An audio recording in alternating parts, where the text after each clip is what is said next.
Assalamualaikum warahmatullahi wabarakatuh.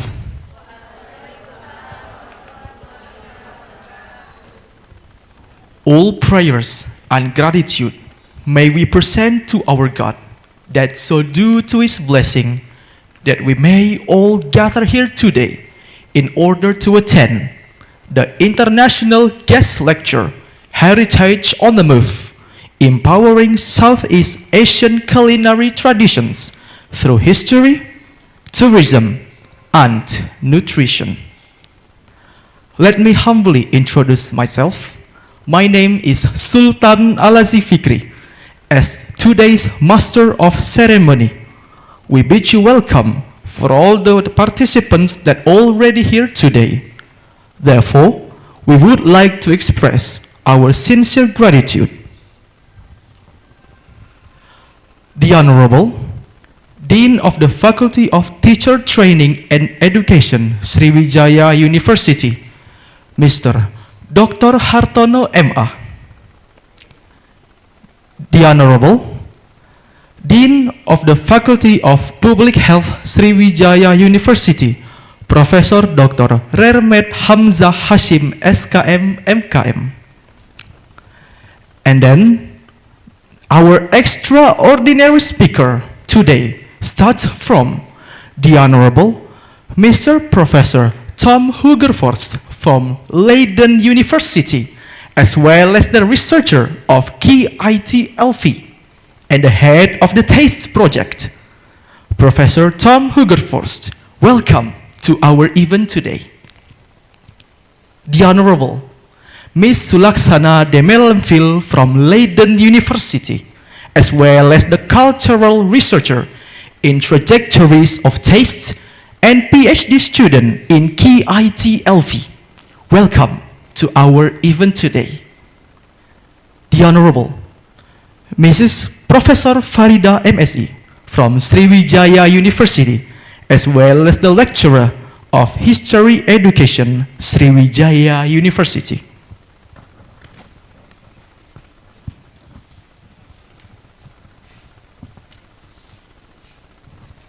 The Honorable Assistant Professor Dr. Korakit Kumgran, PhD, from Kasetsart University, Thailand.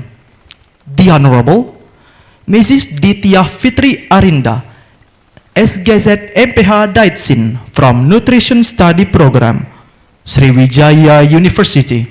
And the Honorable all the participants and also guests that already arrived today.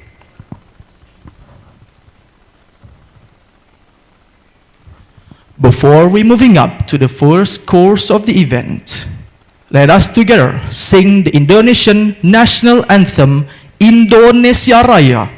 Audience are expected to stand.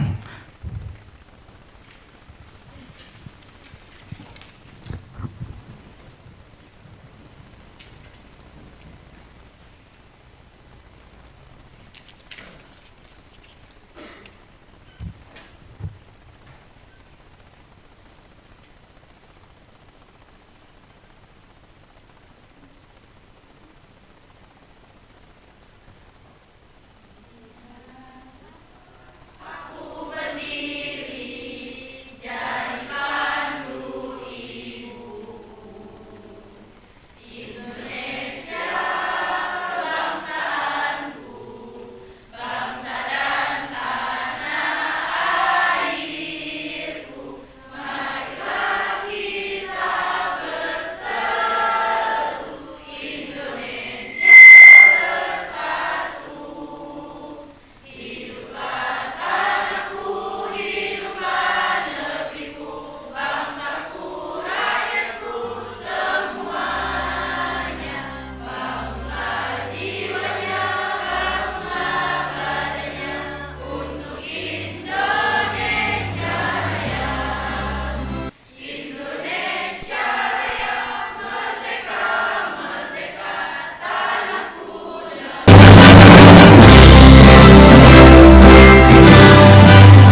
The audiences are expected to sit.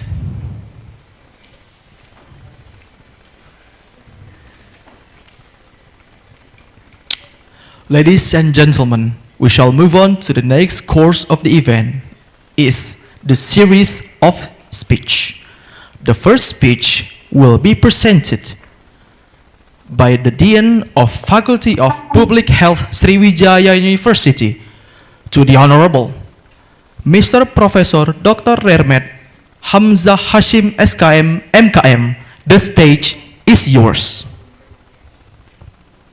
Okay, thank you very much for this opportunity. Assalamualaikum warahmatullahi wabarakatuh.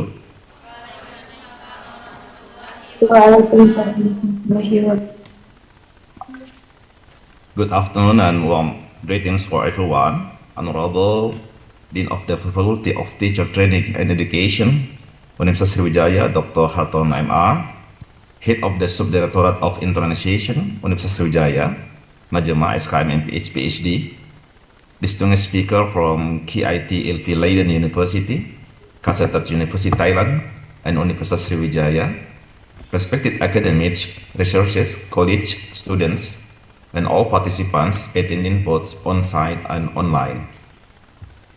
It's a great honor and pleasure for me to welcome you to the international guest lecture and roundtable discussion entitled Heritage on the Move, Empowering Southeast Asian Culinary Tradition Through History, Tourism, and Nutrition, organized through the collaboration between the History Education Study Program of Faculty of Teacher Training and Education, the Nutrition Study Program of Faculty of Public Health, and the Subdirectorate of Internationalization at Universitas Sriwijaya. This academic forum reflects Universitas Sriwijaya's strong commitment to strengthening international collaboration, interdisciplinary learning, and global academic networking. Today, event is particularly meaningful as it brings together scholars and researchers from Indonesia, Netherlands, Thailand, and Sri Lanka to discuss the interconnection between culinary heritage, historical migration, tourism, and nutritional well-being within the Southeast Asian context. We are truly honored to welcome our distinguished speaker, Professor Tom Hogevos from KIT FKIP Leiden University, an expert in Southeast Asian history and leader of the Trajectories of Taste project, Sulaksana Demel and Peer researches at KIT FKIP Leiden University, focusing on historical and culture trajectories of Sri Lanka Malay cuisine.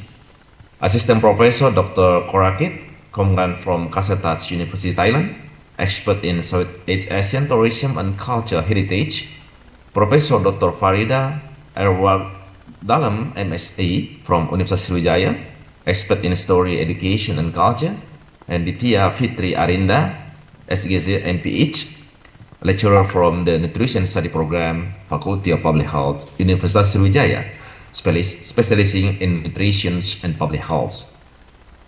Ladies and gentlemen, food is far more than a source of nourishment.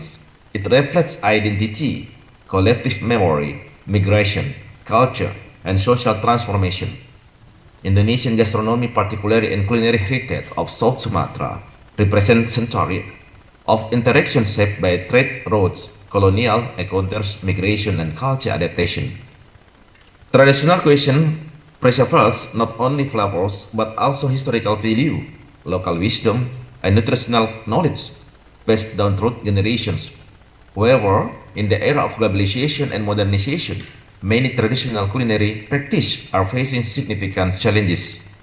Changes in lifestyle, consumption patterns, and the rapid growth of the modern food industry increasingly influence how younger generations understand and consume traditional foods. Therefore, discussions such as today's roundtable are highly relevant in exploring how culinary heritage may continue to be preserved while remaining meaningful and adaptive within contemporary society. This forum also demonstrates the importance of interdisciplinary approach. Historical perspective help us understand the origins and evolution of food culture, while nutrition science provides scientific insight into health, dietary patterns, and food security. Meanwhile, tourism perspective highlight how culinary heritage may serve as important culture and economic asset for regional development and national identity. For Universitas Sriwijaya, this activity forms an important part of our commitment to supporting the internationalization of higher education, strengthening research collaboration, and implementing the Tridharma of higher education through interdisciplinary innovation and global academic engagements. I would also like to express my sincere appreciations and gratitude to the head of History Education Study Program, FKIP Universitas Sriwijaya, the head of Nutrition Study Program, FKIP Universitas Sriwijaya, the secretariat of both study program, and moderator Dr. Yantri Agreni and Sheshi Paramita Liriska, SGZ, MGZ, the organizing committee, and the parties who have worked diligently in preparing and successfully organizing this event. My highest appreciation also goes to our international partners, KITLV Leiden University and Kasseter University Thailand, for this valuable academic collaboration. Strategic partnership such as this are essential for strengthening sustainable international academic networks and enhancing the global visibility and reputation of Universitas Sriwijaya. Distinguished speakers and participants, as we come to the end of the session, I sincerely hope that today's forum will not merely remain an academic discussion, but will continue to develop into more concrete and sustainable collaboration, particularly in joint research initiative between the Nutrition Study Program of Public Health Universitas Sriwijaya, the History Education Study Program of Faculty Education Universitas Sriwijaya, and our international partner institution.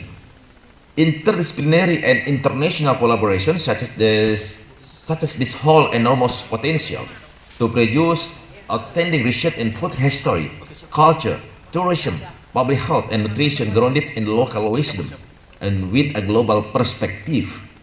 I strongly believe that this academic and synergy can encourage collaborative research, joint publication, academic exchange, and internationally reputable publication, including articles in top-tier journal, which are increasingly important for strengthening Universitas Sriwijaya global academic reputation.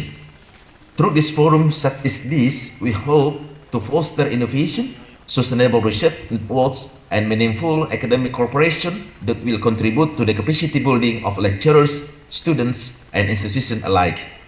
To all students participants today, I encourage you to actively engage in discussion, broaden your academic perspective, and draw inspiration from the insight for our distinguished international scholars and experts. Finally, I would like to extend my sincere gratitude to all speakers, moderators, organizing committees, international partners, and participants for your valuable contribution and active participation. May this forum serve as meaningful academic bridge connecting culture, knowledge, and international collaboration across nation. Thank you very much for your attention and participation. Wassalamualaikum warahmatullahi wabarakatuh. Waalaikumsalam warahmatullahi wabarakatuh. We say thank you to the Honorable Mr. Professor Dr. Ermet M. Hamzah Hashim, SKM MKM, for the gracious opening speech, and also we also say hello and welcome to the main event of today, to the Honorable Mrs. Najman, SKM MPH, as the Internationalism Subdirect. Hello, Mrs. Najman, SKM MPH, PhD. Are you in the Zoom meeting?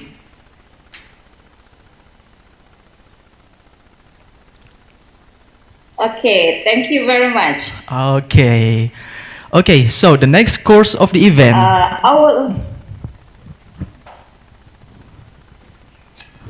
I would like to say thank you very much for Prof. Korakit from Thailand. We met in Thailand, and Prof. Tom and Sulaksana we met in Leiden, and we also connect to Prof. Farida and also the Ditya to help us to connect Sriwijaya University as well as KIT-LV and also the Kasastrat University.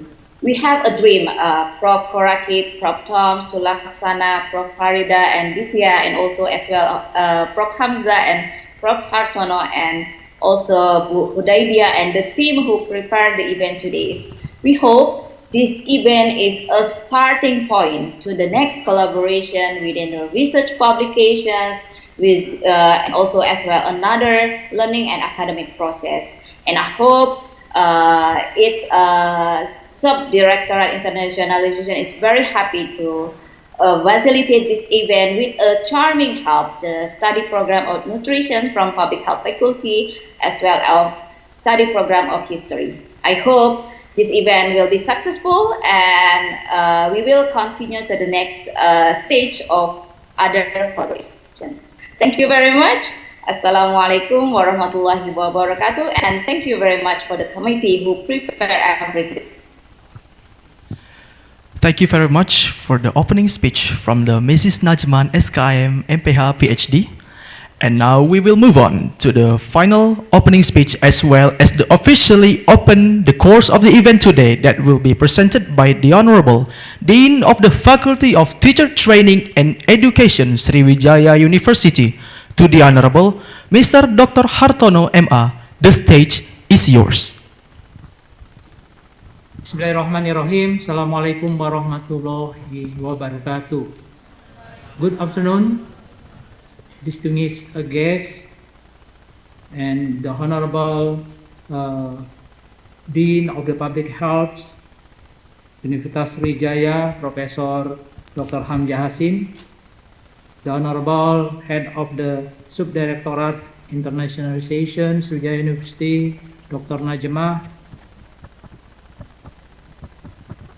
distinguished guests from distinguished speaker that I mean from the Netherlands, Thailand, and Sriwijaya University, Indonesia. Special our guests that attend online or offline, especially from the perwakilan dari Dinas Kebudayaan dan Pariwisata Provinsi Sumatera Selatan, perwakilan dari Museum Negeri Sumatera Selatan, perwakilan dari Museum TWKS, that also that 10 online modes, subdit perwakilan dari Dinas Pariwisata Kota Palembang, perwakilan Museum Sultan Mahmud Badarudin II, perwakilan Universitas Patimura, perwakilan dari Queen Raden Pata, Universitas Muhammadiyah, Universitas PGRI, and all the lecturers, students, and all the participants. It's my great honor and pleasure as Dean of the Faculty of Teacher Training and Education, Universitas Sriwijaya, to welcome you all to this international guest lecture entitled Heritage on the Move, Empowering Southeast Asian Culinary Tradition Through History, Tourism, and Nutrition. Today, gathering is very meaningful because it's bring together scholars and researchers from different countries and academic tradition. We are honored to welcome our distinguished speaker from Leiden, in Netherlands, from Thailand, and from Sriwijaya University as well. Ladies and gentlemen, culinary heritage is not merely about food. It's about the identity, memory, migration, trade, culture, and civilization. Through culinary tradition, we can trace the movement of people. We exchange of the ideas and the transformation of the societies across Southeast Asia. As the university in Palembang, we are proud to have one of the Indonesian iconic culinary heritage, pempek. Pempek is more than a delicious dish.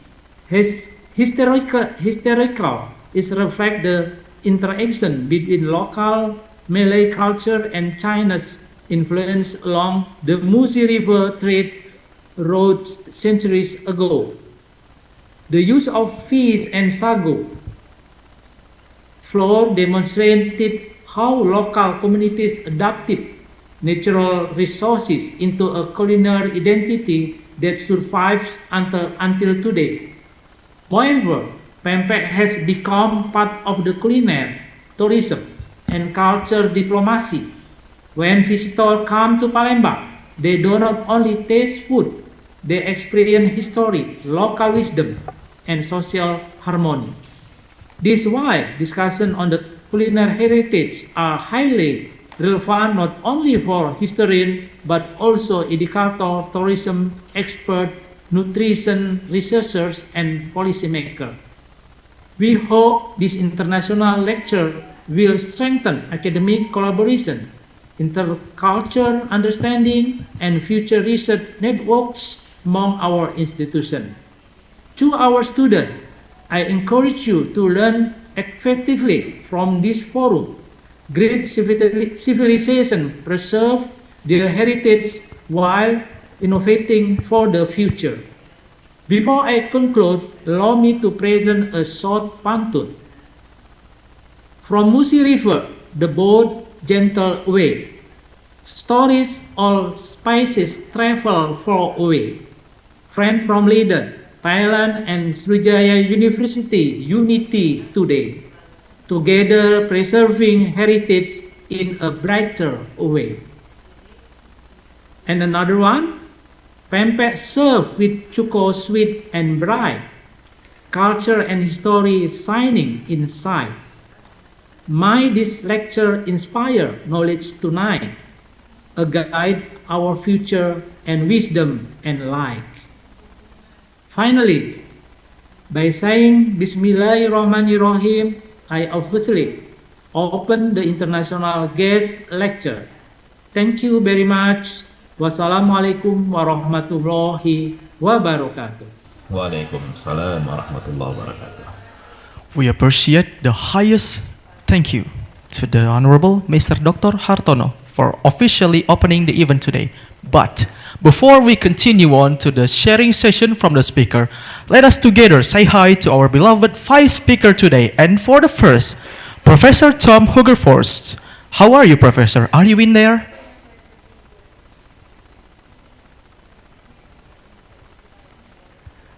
I say again to Professor Tom Hugerforst from Leiden University. Are you in a Zoom meeting right now with us?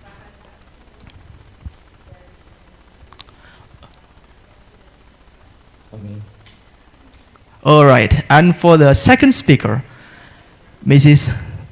Sulaksana Demel MPhil from Historical and Cultural Researcher in Trajectory of Taste. Are you in there? I say again to Sulaksana Demel BA MS MPhil. Are you in there in the Zoom meeting? All right. Hello, Professor Tom Hugerforst. It's nice to see you here. All right. And for the second speaker is Sulaksana Demel as our second speaker from the Cultural Researcher in Trajectories of Tastes. Are you in there? Hello, I'm in the meeting. All right. It's nice to see you. All right, and for the third speaker is for our own lecturer is Professor Dr. Farida MSE. Hello, Professor. All right, just for your information, Professor Farida is currently with us in the same building, the one we held the event with. So, and for the fourth speaker is Assistant Professor Dr. Korakit Komgran, PhD from Kasetsrat University, Thailand. Are you in there? Yes, I'm here. Good afternoon, everyone. Good afternoon, sir. It's been a very pleasant to meet you here. I hope we are work very well with your explanation of the history itself. Thank you very much, sir. And for our next and last speaker is Mrs. Ditya Fitri Arinda, SGZ MPH, Nutrition Study Program, Universitas Sriwijaya. Are you in there?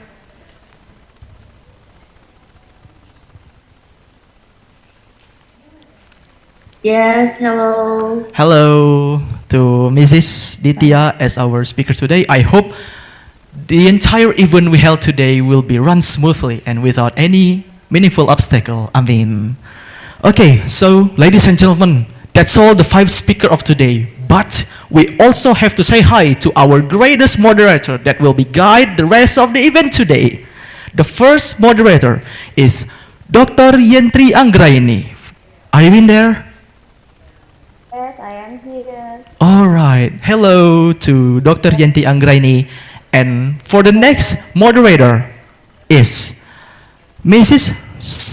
Sesi Pramita Liriska, SGZ, MGZ. Are you in the Zoom meeting right now with us? Okay, I'm here. Thank you. All right, we bid welcome to Mrs. Sesi Pramita. All right, ladies and gentlemen, and today we shall arrive in our been awaited long course of the event is the speaker session of presentation. And for your information to dear 5 speakers, the presentation time of each speaker is 15 minutes. All right, before we go to the speaker session, we would like to set up a prayer so the things today will get smoothly. To Brother Al-Hafiz, the stage is yours.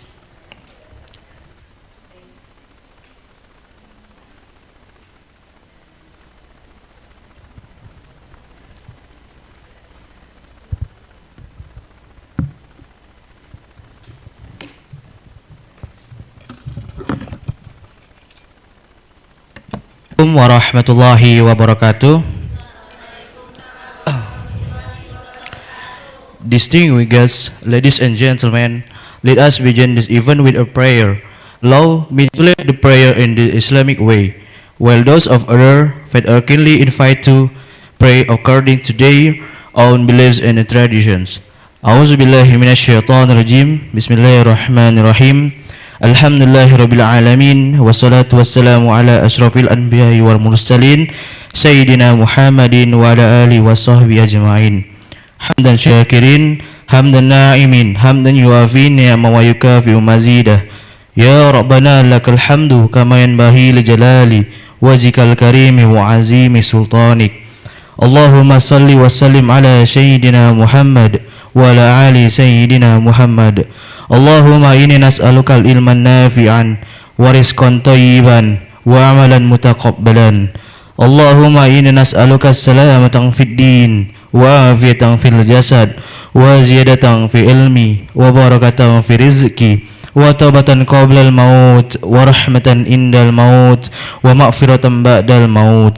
Ya Allah, Tuhan yang Maha Pengasih lagi Maha Penyayang, pada hari ini kami berkumpul dalam kegiatan kuliah umum dengan tema Global Sriwijaya Intercontinental Research Bridge serta Heritage on the Move Empowering Southeast Asian Culinary.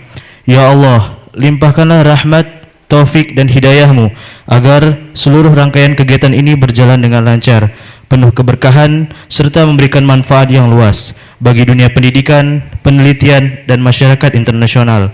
Ya Allah, jadikanlah pertemuan ilmiah ini sebagai jembatan persaudaraan, kolaborasi dan pertukaran ilmu antar bangsa dan antar budaya.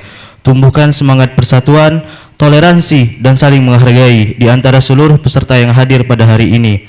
Ya Allah, berkahilah para narasumber, dosen, peneliti serta mahasiswa yang hadir pada hari ini serta seluruh pihak yang terlibat dalam kegiatan ini. Berikanlah kemudahan dalam menyampaikan ilmu yang bermanfaat, melahirkan gagasan-gagasan baru serta membuat kerjasama internasional dalam pengembangan sejarah, budaya dan warisan kuliner Asia Tenggara. Ya Allah, jadikanlah warisan peradaban Sriwijaya dan kekayaan kuliner Asia Tenggara sebagai sumber inspirasi bagi generasi masa kini dan masa depan. Tanamkanlah rasa cinta terhadap sejarah, budaya dan identitas bangsa serta jadikan ilmu yang kami peroleh hari ini sebagai cahaya yang kemajuan dan bermanfaat. Ya Allah, bimbinglah kami agar senantiasa menggunakan ilmu pengetahuan untuk kebaikan umat manusia, mempererat hubungan antar negara serta menjaga kelestarian budaya dan warisan leluhur.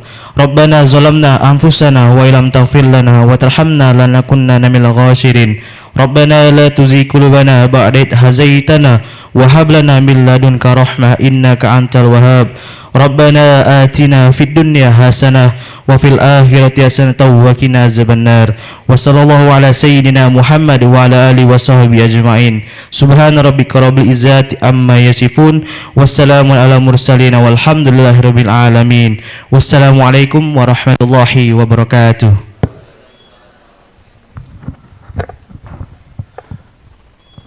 We thank you for Brother Hafiz for magnificent prayer that already presented to us. And for the next course of the event is the documentation section. For the participants on the Zoom meeting, we humbly request to turn on the camera, and for the participants in the building will be directed to the committee itself.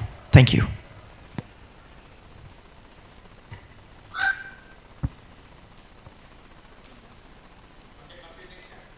Oke, baik, untuk peserta yang ada di Zoom meeting dimohon untuk kesediaannya dalam membuka kamera karena kita akan melakukan dua dokumentasi, yaitu dokumentasi pertama di Zoom dan dokumentasi kedua yaitu di gedung. Jadi mohon untuk rekan-rekan panitia boleh peserta-peserta yang datang tolong diarahkan dan juga para tamu undangan juga diarahkan. Terima kasih.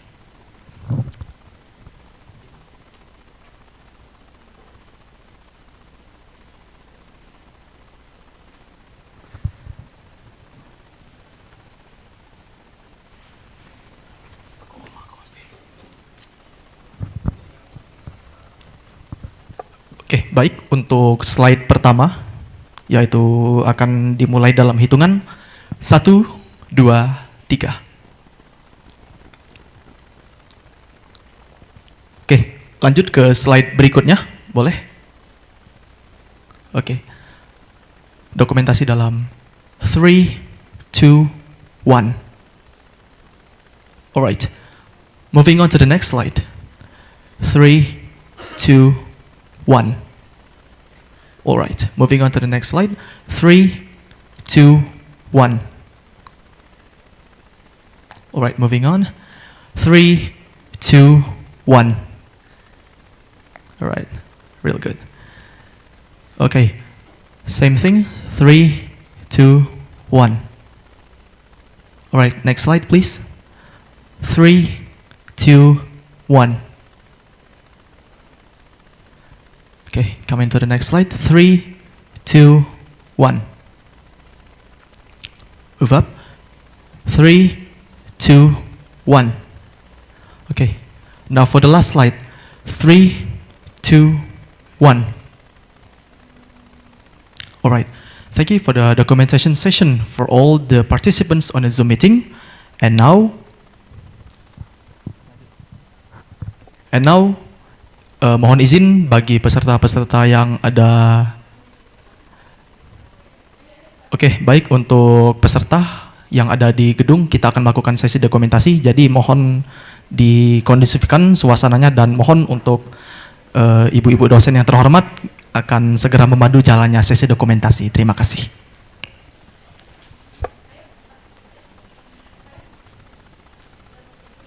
Untuk tim Pupdok, dimohon kesediaannya dalam mendokumentasikan kegiatan dan mohon jaga kondusivitas acara. Terima kasih.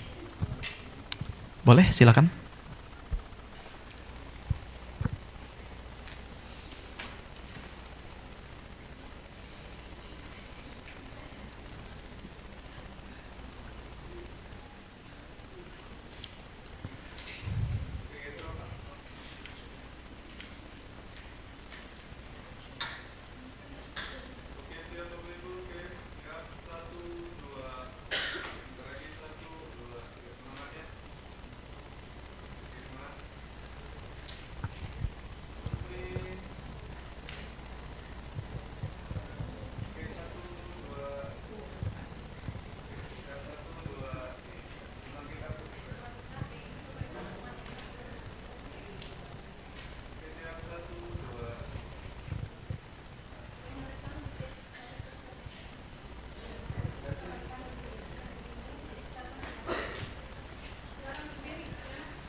Apa lo ketawa-tawa?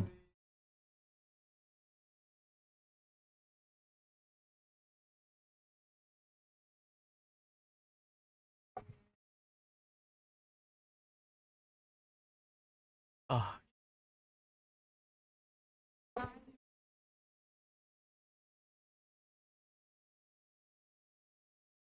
kami ucapkan terima kasih kepada segenap peserta yang berada di gedung dan juga yang terhormat tamu undangan yang sudah membersamai acara pada hari ini.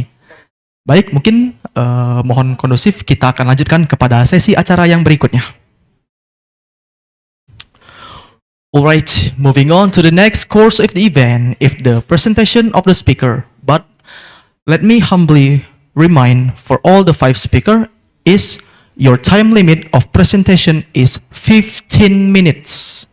And the first session of the presentation, which contains 3 speakers at once, will be held by the moderator, Mrs. Dr. Yentri Anggraini. The stage is yours. Okay, thank you for the Master of Ceremony. Assalamualaikum warahmatullahi wabarakatuh. Good afternoon, everyone. The distinguished speakers, the Deans of Faculty of Teacher Training and Education, Dr. Hartono MA, and then the Vice Deans of FKIP, and also the Deans of Public Health Faculty Universitas Sriwijaya, Professor Dr. Hamzah Hasim, SKM, MKM, all the committee, lecturers, students, and participants from various universities, and also the countries both offline in Juani Mukti rooms and also online via the Zooms. Welcome to our international guest lectures entitled Heritage on the Move, Empowering Southeast Asian Culinary Tradition Through History, Tourism, and also Nutrition. Let me introduce myself. My name is Yentri Anggraini. It is a great honor and pleasure for me to be a moderator in session 1 today. Session 1 will share together about the distinguished scholars and also 3 researchers that will share the valuable insights and also the Southeast Asian culinary heritage from the perspective of the history, tourism, cultures, and also the nutrition. We hope this kind of discussion will broaden our understanding of how culinary tradition contribute to the cultural identity, educational development, of course, and also the sustainable tourism in Southeast Asia. Before we begin, allow me to inform you about the flow of the session 1.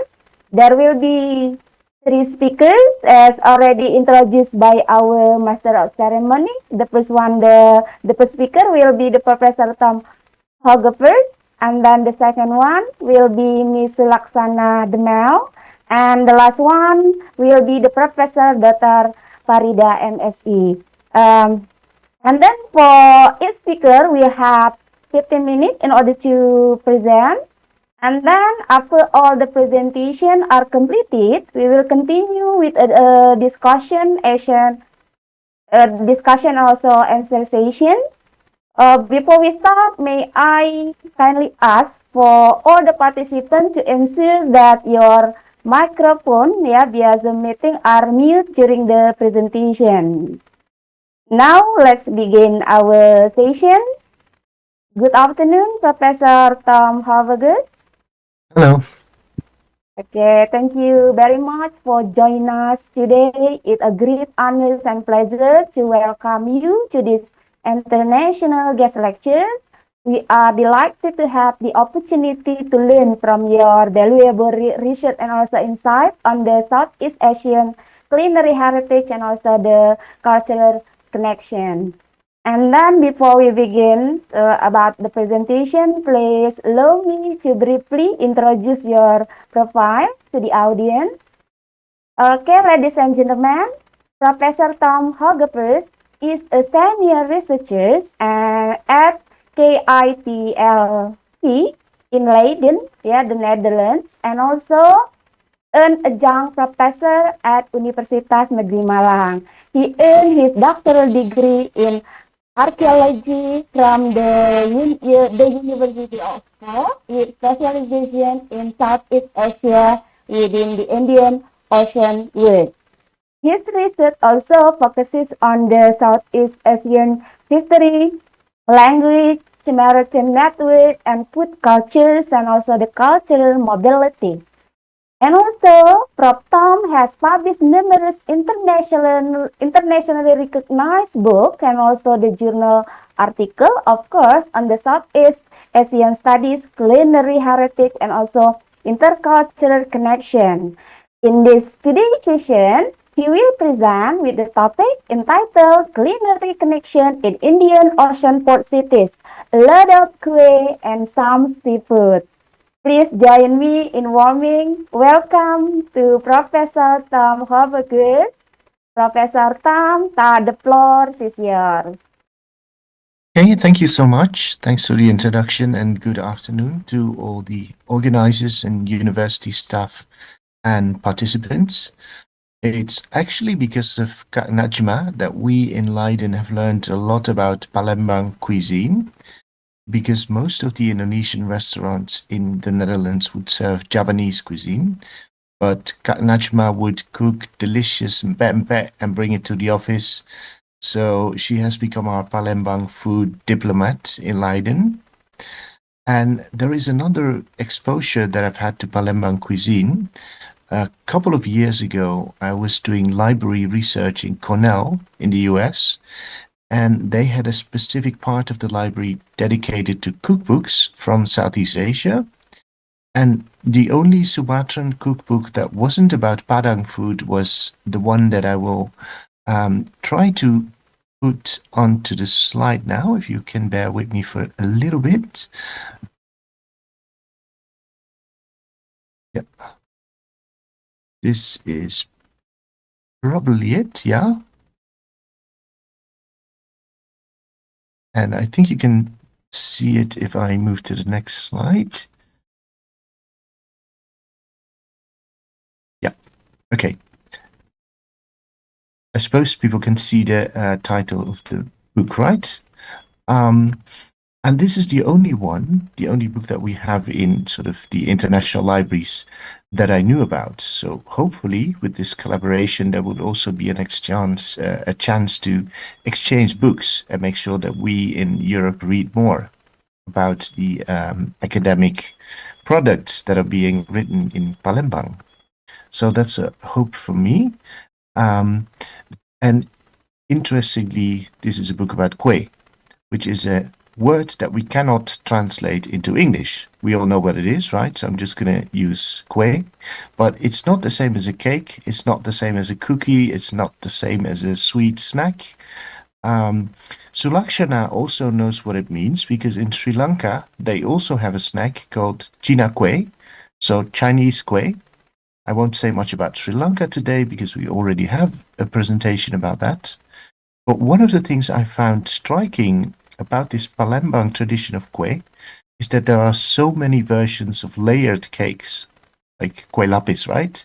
As you can see, the entire front page of the book consists of layered cakes. And I can't find anything in the libraries or the archives telling me why that would be the case, but I have a theory. What I think is that a port city has played a central role in the commercial networks for many centuries, just like Palembang, and then you get influences from all over the world in the cuisine. And this is why Palembang has its own unique version of Chinese food, Indian food, Arabic food, Western food, and all of these influences also reshape the local food, as Dr. Hartono has pointed out during today's opening. And what you end up is a very cosmopolitan cuisine, which nevertheless stays faithful to its own flavor profile. And I think you see the same phenomenon in other port cities like Semarang, Penang, and many other places. But now I ask, why is it especially noteworthy to have such a diversity of layered cakes? And my argument is, layered cakes are one of the earliest examples of a mixed cuisine involving European and Asian elements. So let's have a look at one of the other recipes, if I can do that. Okay. So what we see in this recipe, because I use recipes as documents as well, is a lot of eggs, and that means an elite dish because eggs used to be very expensive. Then we have tepung terigu or wheat flour, which was a Portuguese introduction into Asia. You needed to make bread. And then we see bumbu speckle, secret spice mixture, which we also have in the Netherlands because of the culinary contact with Indonesia. So you can buy that in Dutch supermarkets as well. And then we end with butter, margarine, and milk, which are considered to be Dutch introductions into at least the Indonesian archipelago. But that doesn't mean that the people of Palembang adopted Dutch dishes in their cuisine. What happened was they found some inspiration from foreigners and foreign cooking methods, but then they adjusted them so that they would match the local preferences. And I can give a very concrete example of that in the next slide, which I hope you can see now. This is bloeder, something I grew up with because in the Dutch province of North Holland, it is a traditional cake that looks very much like the Palembang version that you see on the slide. There's one important difference. You wouldn't make 6 small ones, but you would make a very big one in the Netherlands in a special pan. And you would then cut it in slices and put part of the butter on the outside rather than making it part of the batter, the adonan. But that's really relatively minor adaptations. The reality is that wherever the Dutch East India Company had some sort of colonial presence, you would find bloeder. You would find it in the Indian city of Cochin, the Malaysian city of Malacca, several parts of Indonesia, including Palembang, and also again in Sri Lanka. So in terms of the culinary history, the Palembang cuisine wasn't the only part of the Indonesian archipelago, but also of the Indian Ocean. The sort of vast body of water connecting Southeast Asia to the Indian subcontinent, the Middle East and Africa, Palembang was an important part of that. So if we go back to the layered cakes, in the Indian city of Goa, south of Mumbai, they have something that might look very familiar to some of us. I think this is pretty much what in Indonesia you would call lapis legit, only minor differences. For example, in India it would have clarified butter or ghee, and it would also have coconut, and the name is bebinca, which in Indonesia is a different kind of kue, but still the connections are very obvious, and I want to explore them a little bit further. Let me see, go to the next slide.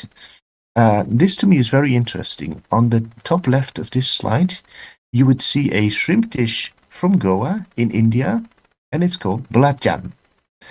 It's not fermented like in Southeast Asia, but it's nevertheless very clear that they are related. And below that, you find the local version of dodol. And in the middle, you'll find the local version of wajik. And to the right, you find the local version of sambal. And interestingly, all of these localized Indonesian dishes you would find across the Indian Ocean, also in Sri Lanka. So I'm interested in the history of these culinary connections, specifically when these influences were disseminated. Because just now I mentioned the colonial period, but even before Europeans learned how to navigate to Southeast Asia, there had been important religious networks connecting Sriwijaya, in particular, to the Indian Ocean. And it was also in this period that Indonesians learned how to sail as far as Africa, because the population of Madagascar still speak Austronesian languages. But in none of these regions, with the exception of Sri Lanka, we find all of these Indonesian culinary influences, as you see on the slide. So I think that didn't take place in the medieval period, but in the 16th century, when the Portuguese were trying to gain a foothold in the Indian Ocean. And the reason we don't find any of this in the Portuguese archives is because not everything, I think, has been preserved, and also because they didn't write about cooking, they wrote about economics. But nevertheless, if there was one people able to simultaneously introduce tepung terigu and cooking with butter and eggs and using ovens to bake bread and cake and facilitate all of these connections between Goa, Cochin, Colombo, Malacca, Macau and Indonesia, it would have probably been the Portuguese. And so with that in mind, I want to make two arguments, one relating to possible research directions that we could take, both in Asia and in Europe, and another one connected to food diplomacy. So I'll start with the research directions. For the past 2 years, as you can hopefully see on the slides, this is my institute. Together with the researchers in my project, we have been studying the way that Indonesian cuisines change when they are brought to Sri Lanka, to South Africa, and to Suriname. And it might be a little bit early to tell you all about our results because most of the field work will still be done in this semester. But what I can say is this: even with a large number of colonial archives now becoming digital and publicly available, this type of research cannot be done in libraries. And this is because knowledge isn't typically written down if it's about cuisine, unless people had specific reasons to do so. So in other words, everything we find in the archives is part of a much greater story that preliminary lives in the collective memory of communities. But at the same time, we encounter cuisines that are hidden from the public. So sometimes people with Indonesian ancestors open warungs or restaurants in Suriname, in South Africa, or in Sri Lanka, but they will only sell about 8 dishes that people are familiar with, and everything else is cooked only for the family or during religious celebrations. But they would never write about it. So unless you go there and do culinary field work, it is as if these localized Indonesian cuisines only exist in a very reduced form. What we're trying to do is document the richness, also in terms of adjusting to new places and new ingredients. And that, I think, is where the very fascinating story lies of connections. I also want to reconnect with cuisines that, say, historically intersected with the Indonesian cuisine. I will now show you an image that I took some time ago in Suriname, where there is a Javanese community, and to appreciate both the similarities and the differences between them. But doing so also carries a political risk. So in Southeast Asia, most of the politicized, let's say, conflicts are about which country had a certain dish first, as we all know. But in Sri Lanka and in South Africa, the battle is different. It is which ethnicity had it first. So sometimes people can't accept that sambal or dodol comes from Indonesia because local people make it as well. And as people in academia, like we all are, it's our job to write about the story behind these culinary encounters. How did we end up where we are today? But then what about food diplomacy? Most people think you can only be a diplomat of a specific country. But I think we could and should have diplomats of cities as well, like Kak Najma, who has been Leiden's diplomat of Palembang. I think at one point we should also sit together with all of these food diplomats of Cape Town, of Goa, of Cochin, of Macau, Penang, Palembang, all of the port cities, and that incorporated all of the influences from across the world, but still, and I think this is the most important thing, managed to hold on to their unique, specific traditions of their own. Thank you. That was it for me. Okay, thank you very much, Professor Tom, for the insightful presentation. We have learned that culinary heritage is more than simply food. it represents the history, identity, yeah, the cultural exchange also, the collective memories across the generations. From this history, culinary connection in Indian Ocean port cities to the pre-birth of Sri Lanka, Malay, and the food tradition, and the importance of the history education in the safeguarding local heritage, and all the presentation have shown us how food connect people, cultures, country, and also dealing with diplomacy. Okay, thank you very much. Let's continue to the second speaker. Okay, our second speaker is Miss Laksana Demau. Hello, Miss. Good afternoon. Hello, good afternoon. Okay. I hope you can Okay. hear me. Yeah. I'd appreciate if you can run my slides as I speak because I'm having a technical issue in sharing my screen. Okay. Okay, thank you. Host, handle. What about the host? Can you share screen for the Miss Laksana slide? Okay, before that, while waiting for the host in order to prepare for the slide, I'm going to introduce our second speaker, Miss Laksana Demau. Has whole BA and also Master of Science and also Master of Philosophy degrees, is affiliated with KITLP, yeah, then also the Leiden University, and her academic interests include cultural heritage, food history, and identity within Southeast Asian communities. In this session, he will present insight into Sri Lanka Malay culinary tradition and how food preserves cultural memory and also heritage across the country centuries.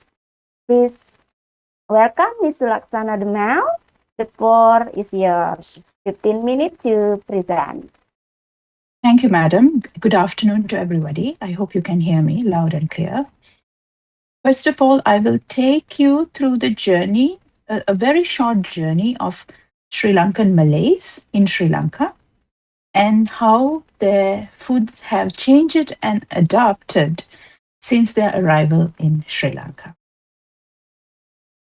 To the south of India, below Tamil Nadu, is a small island in the shape of a teardrop where I call home. The turbulent political past of this island is illustrated in its name change from Serendib, as the Arabs called us, Ceylan, as the Dutch called us, or Ceylon, as the British, or Sri Lanka in its post-independence name after nearly 5 decades of colonization.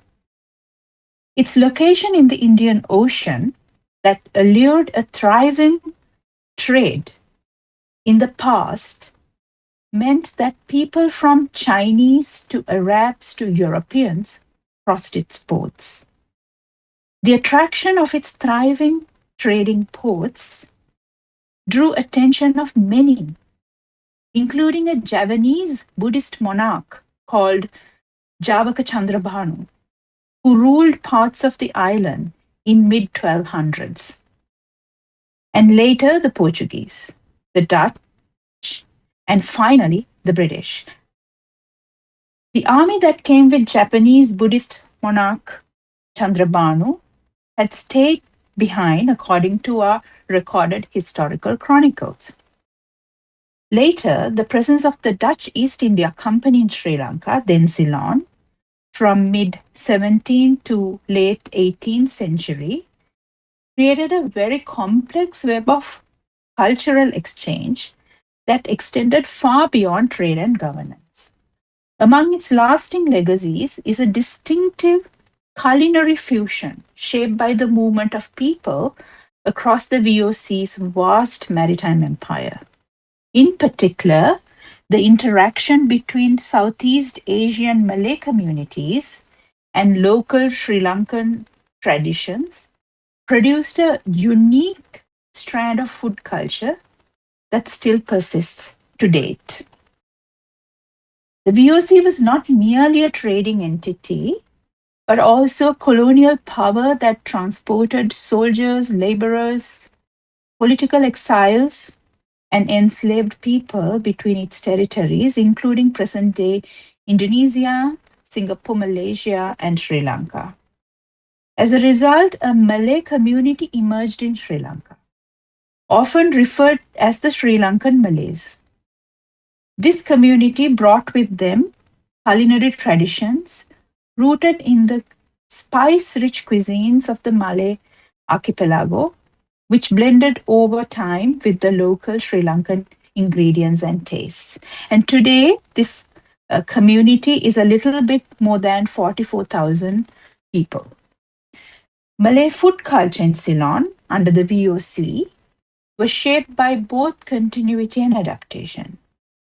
Dishes, the Malay dishes, retained key Southeast Asian elements such as pandan leaves, fermented shrimp paste, richly spiced meat preparations.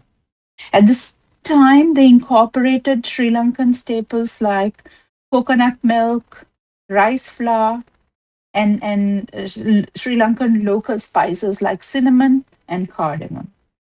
This resulted in a hybrid variety of dishes that are neither purely Malay nor purely Sri Lankan, but rather a product of sustained cultural interaction. And so what does this mean today to this 44,000, a little over 44,000 group of people? And that is where my research is at Keitel Bay in Leiden. I hope to spend a lot of time in the kitchens of the Malay community and document how they prepare these dishes at household level and share them in the community. That is one part of my research. And the other part of my research is also to observe and document the significant influence Malay cuisine has on the mainstream food culture in Sri Lanka. The biggest contribution of the community, the Malay community, in what makes us Sri Lankan is in the culinary heritage. And in cognizant of time, I will draw your attention to four key ingredients that they have adapted in the Malay cuisine in Sri Lanka. One is what you can see on the screen now. It's Garcinia Cambogia. I think in what you find in Sumatra, it's called Garcinia atrovidis. And I think in Malay language, it's called Asam Gulgur. So what you find in Sri Lanka is a little different to Asam Gulgur. Asam Gulgur is more citrusy than the Assam version that you get in Sri Lanka.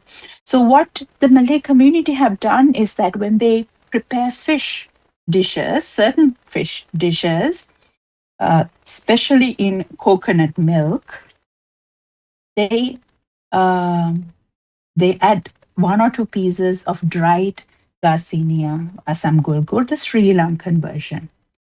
How this has influenced the Sinhalese people in the neighboring neighborhoods is that they also add this Assam Gulgur into their fish dishes. Something I have also observed is that it's not only the changes and adaptation in the food, especially in this preparation of this particular fish dish with the Assam Gulgur, is not only in the adaptation of ingredients, but also in the material culture of the kitchen. Like, for instance, to many Malay community members I have spoken have said that how they love the local clay pots in Sri Lanka and how they have used the clay pots to make, as you can see, a clay pot here in their cuisine in cooking both fish and meat dishes.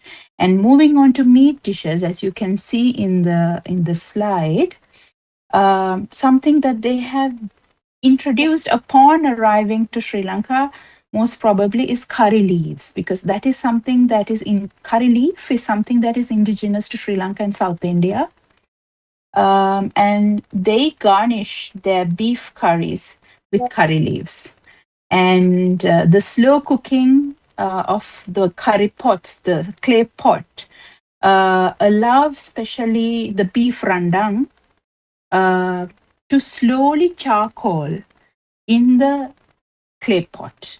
And the charcoaly effect is arrived. The smoky charcoal effect of the beef rendang is arrived through very slow cooking in a clay pot, and they garnish it with curry leaves. If you can move on, please. Yes, so this is soup ekor, which the Sri Lankan Malays make. This takes 12 hours to prepare. I actually tried to make this dish in Leiden, but I couldn't because it takes 12 hours. One of the distinct hello, yeah, one of the distinct changes in this dish is the curry powder.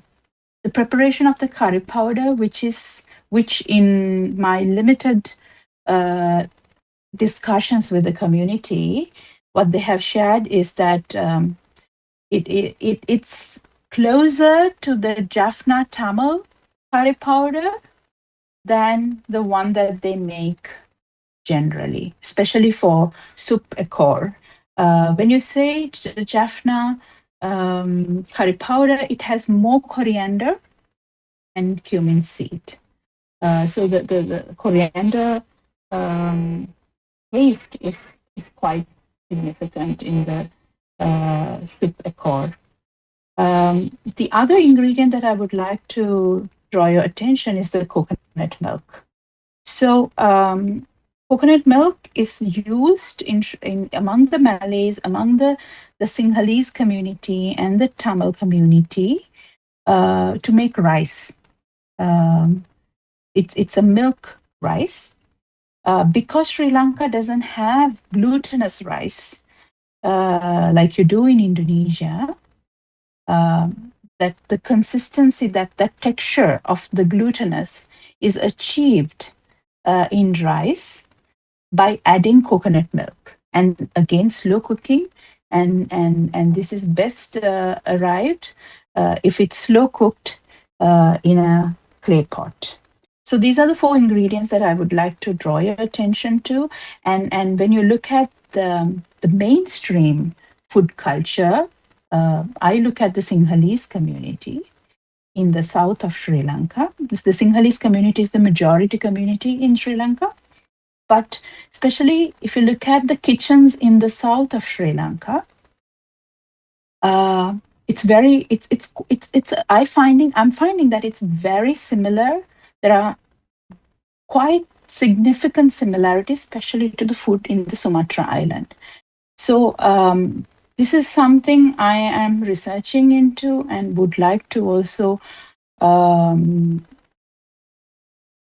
more evidence to support my arguments. But if you only just look at the geography of the island, this is something I used to wonder always, because if you stand in the southmost coast port of Sri Lanka and draw a straight line towards Indonesia, after passing Andaman Islands, the first landmass to hit, if you draw a straight line, is northern part of Sumatra Island.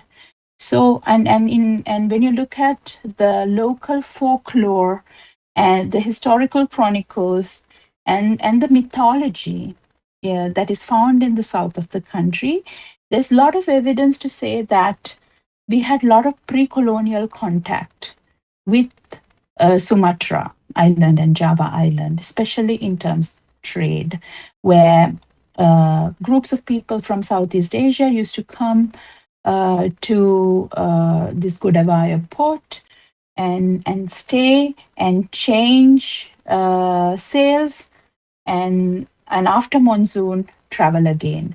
I have come across poetry, old poetry, that talks about people from East Asia coming and changing sails in this particular port. So what I would like to kind of bring attention to in my work, in my research, is that is maybe it sounds ambitious, but if I could draw attention to the fact that we had pre-colonial contact with Indonesia, and therefore the kind of cuisine that you find in the south of the country, where there is a lot of the significant number of the Malay community, Sri Lankan Malay community to date, also live in the south of the country, together with the Sinhalese community, and look at how each cuisine and has positively influenced the other cuisine. And one significant feature in the Sinhalese cuisine in the south is the addition of sugar to all the pickles, the chutneys that we make, including the sun-dried lime pickles that the Sinhalese are very proud of, which kind of stands as an identity marker of the southern food, and all the sambal that which they also actually call sambal. The word sambal is used in the local colloquial language. So that's what I would like to highlight on. I would end here, but if there are more questions later from the audience, I'm very happy to respond. Thank you very much. Okay, thank you, Ms. Laksana, for the excellent presentation and meaningful insight for us. Yeah, we have learned about Sri Lanka Malay culinary tradition and also about the heritage across the countries in Sri Lanka Malay culinary. Now we arrive at our third speakers for session 1. Please welcome Professor Dr. Farida MSI on site in Juani Mukti room.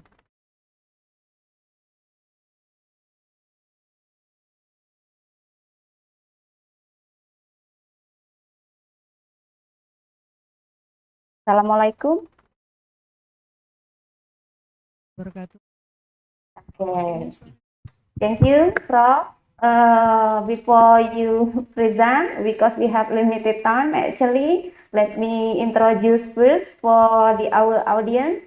Professor Dr. Farida MSI is a lecturer and scholar from History Education Faculty of the Teacher Training and Education Universitas Sriwijaya with expertise in history education and cultural studies. Her academic contributions have greatly supported the understandings about the local history and also the cultural heritage in Indonesia. In this occasion, she will discuss about gastronomy of the river city, the Musi River historical traces in the formation of the Palembang culinary identity. Please join with us. Welcoming for Professor Dr. Farida MSc. Professor Dr. Farida, the floor is yours. Thank you, moderator. Assalamualaikum warahmatullahi wabarakatuh. Good afternoon. Welcome to Professor Tom Hogerfors, Mrs. Sulaksana Dibei, Professor Korakit, Associate Professor Korakit PhD, and Mrs. Ditya Fitri Arinda. Welcome to our room. My title is River City Gastronomy, the historical legacy of the Musi River in shaping Palembang's culinary identity. I want to speak with Ananda Sultan. Okay. So sorry, I want to present with Bahasa Indonesia.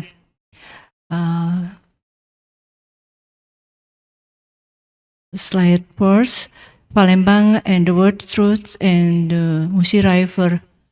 Pada kesempatan ini saya ingin menunjukkan, sudah bagus ya, posisi Palembang. Stand. Okay. One moment. Okay. Palembang sebagai daerah yang paling strategis berhubungan dengan wilayah Nusantara, Asia Tenggara, India, Arab, dan China.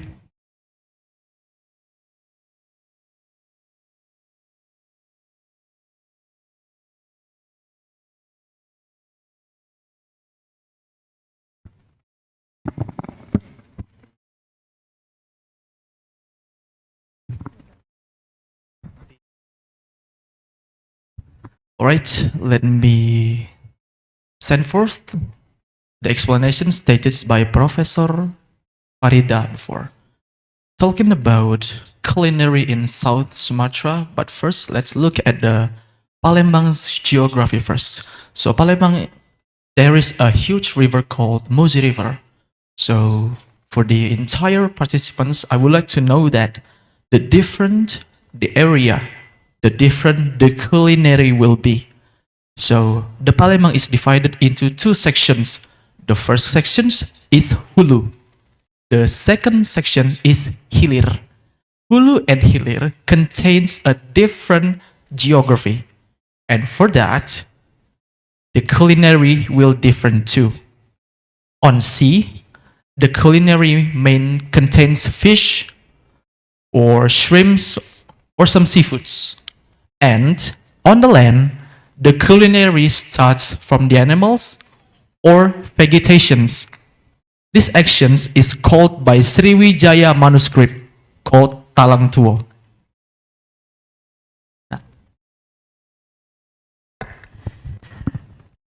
Ini Ananda kecepatan ini sudah langsung ke Sriwijaya.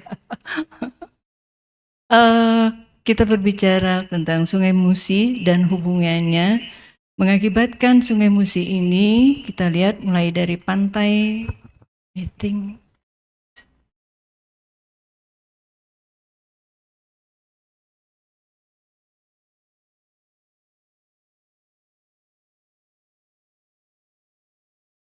mulai dari pantai timur, terus masuk ke Palembang, warna merah, dan hubungannya dengan daerah-daerah pedalaman yang dikenal dengan nama Uluan, dengan Batanghari 9, karena terdapat 9 anak sungai yang ukurannya cukup besar. Dan Palembang sebagai pusat Sungai Musi menjadi pusat peradaban, pusat perdagangan, pusat interaksi kultural, dan yang saya garis bawahi adalah pusat atau sumber dari bahan makanan. Source of food resources itu terdapat di Sungai Musi. Sekaligus juga ini akan mempengaruhi identitas kita dalam bentuk makanan kuliner. Professor Farida states, the Palembang is the center of the Musi River. But before the time goes, Musi River is divided by 9 big rivers called Batanghari 9.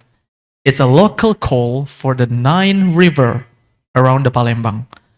And the Palembang itself, based on the historical accuracy and date, are act as a center of civilization.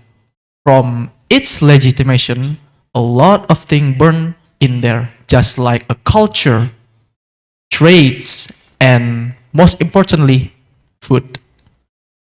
Because Palembang is located near the Sungai Musi, the main source of the food is the fish itself.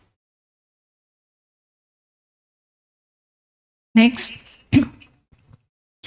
Kalau tadi kita berbicara tentang ikan, yang dihasilkan oleh Sungai Musi dan anak-anak sungainya yang dikenal dengan nama Batanghari 9, maka kita memiliki inskripsi tertua yaitu Prasasti Talang Tuo 684.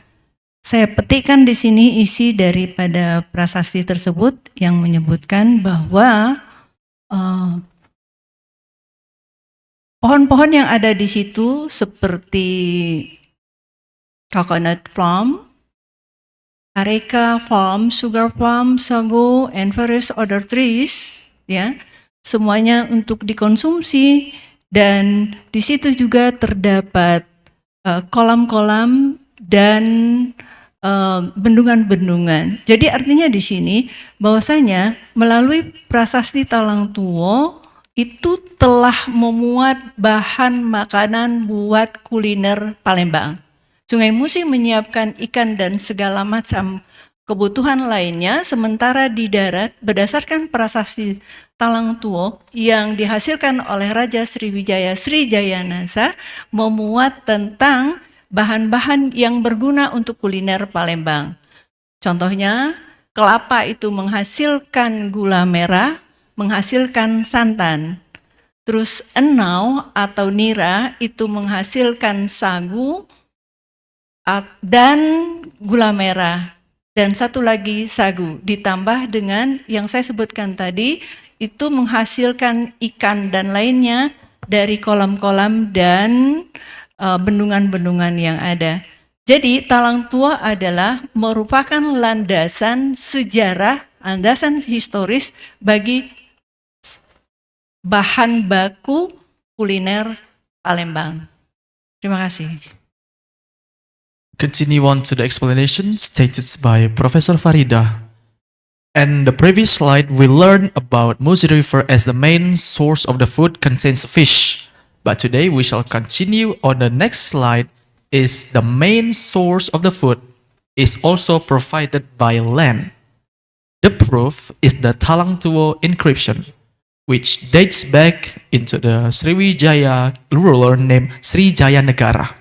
In this manuscript, written that may all there planted here coconut palms, areca palms, sugar palms, sago, and various other trees bear fruits that may be consumed, and may the gardens together with their dams and ponds likewise prosper. This manuscript isn't just manuscript.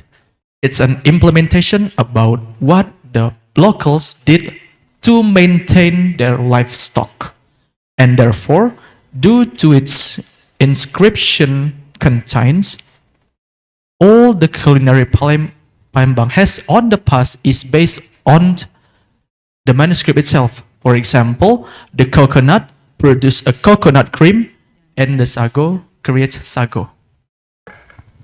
Thank you, Sultan. Kuliner Palembang yang berbasis Sungai Musi itu berkembang pada masa Kerajaan Palembang dan Palembang Sultanat. Dikatakan bahwa Sungai Musi pada masa akhir kesultanan itu menerima tamu dalam bentuk kapal-kapal sebanyak 400-an kapal setiap tahunnya. Itu datang dari mana-mana, dari Nusantara, Asia Tenggara, India, China, Arab, dan lain sebagainya. Hubungan ini mengakibatkan ekonomi semakin berkembang. Ekonomi yang berkembang mengakibatkan kulineri juga berkembang.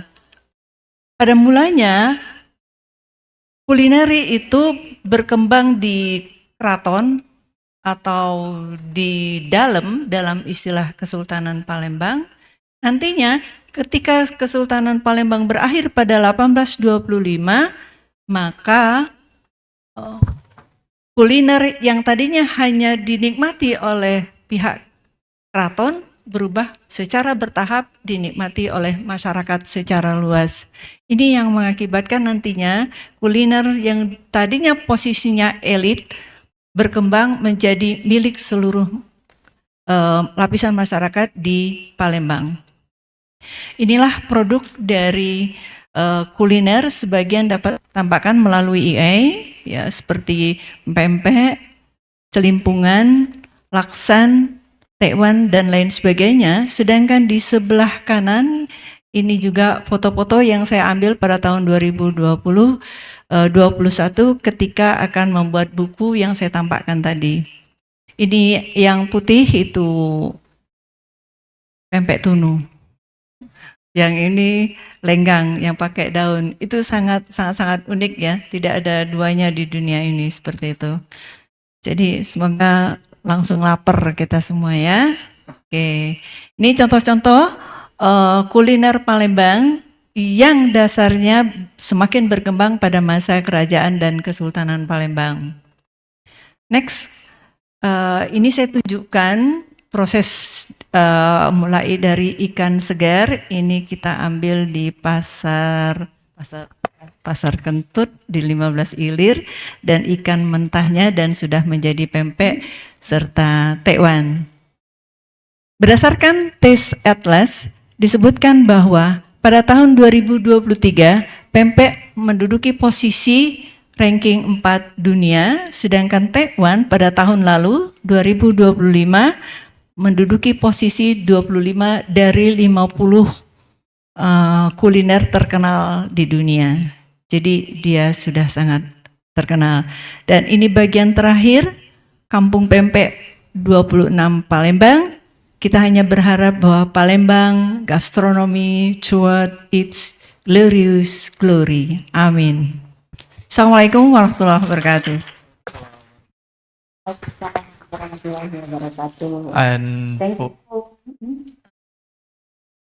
And for the last material, Professor Farida states that all the culinary which Palembang has today is shaped by many periodic of times. For example, start from the kingdom of Sriwijaya until Palembang Sultanate. Because each year there is about 400 ships or more that various starts from the Arab, China, India, and anyone else.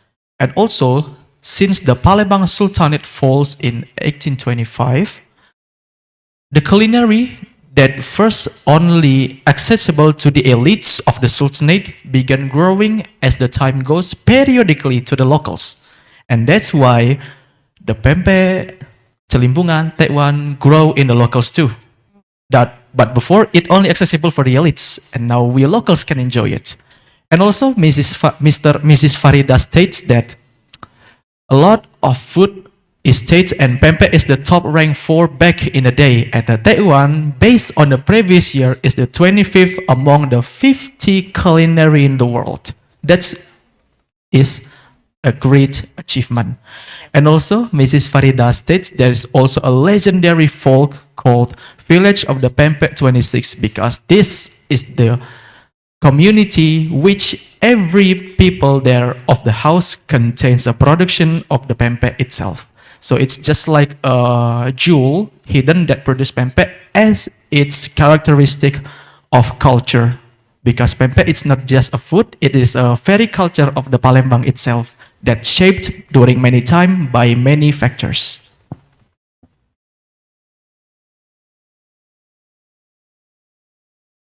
Okay, thank you very much for Professor Dr.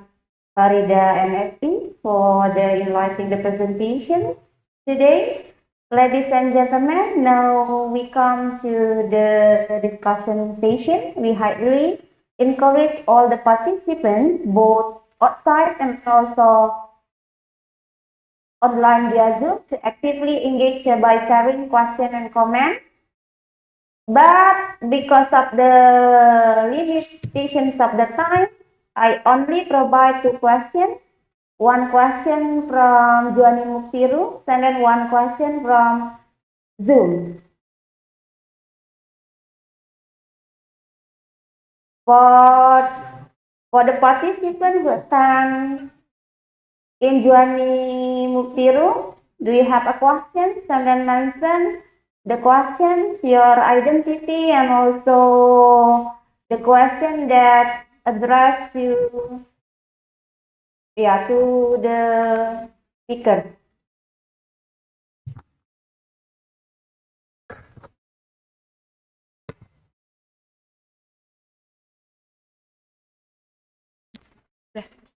Okay, thank you. Let me introduce myself first. My name is Natasha. I'm majoring in history education at Sriwijaya University. So I want to ask to Professor Tom that what we know is there are many traditional foods in Southeast Asian port cities that share similar names, ingredients, or preparation methods. In your view, how can culinary similarities help historians trace historical networks and cultural mobility across the Indian Ocean region? Thank you.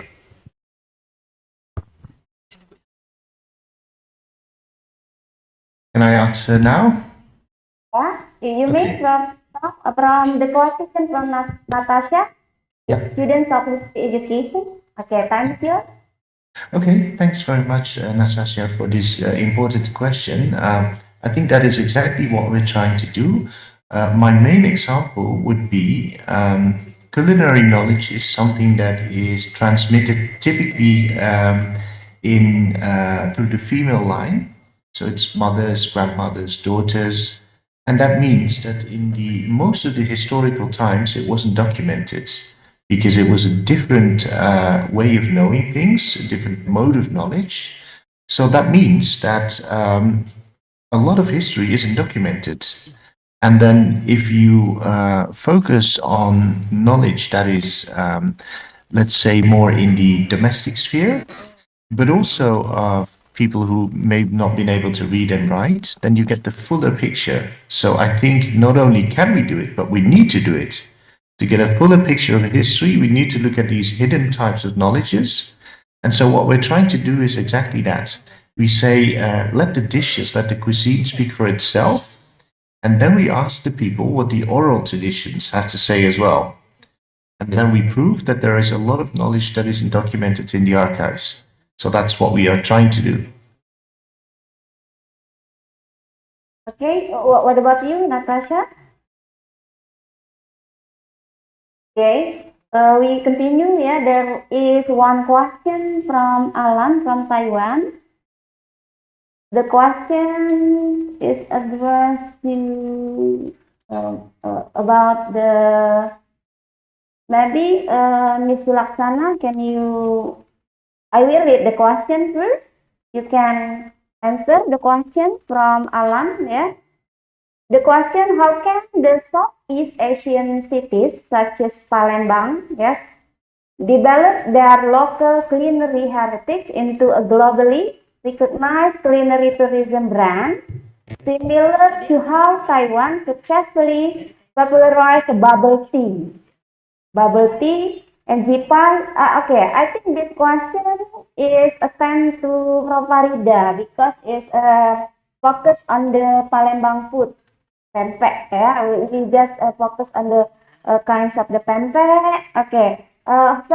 Bagaimana gitu ya kalau Palembang, Prof. Farida, in order to like similar to how Taiwan already success and also already make the popular about the bubble tea, and also how we make the Palembang heritage that's called pempek to be familiar and popular in the world.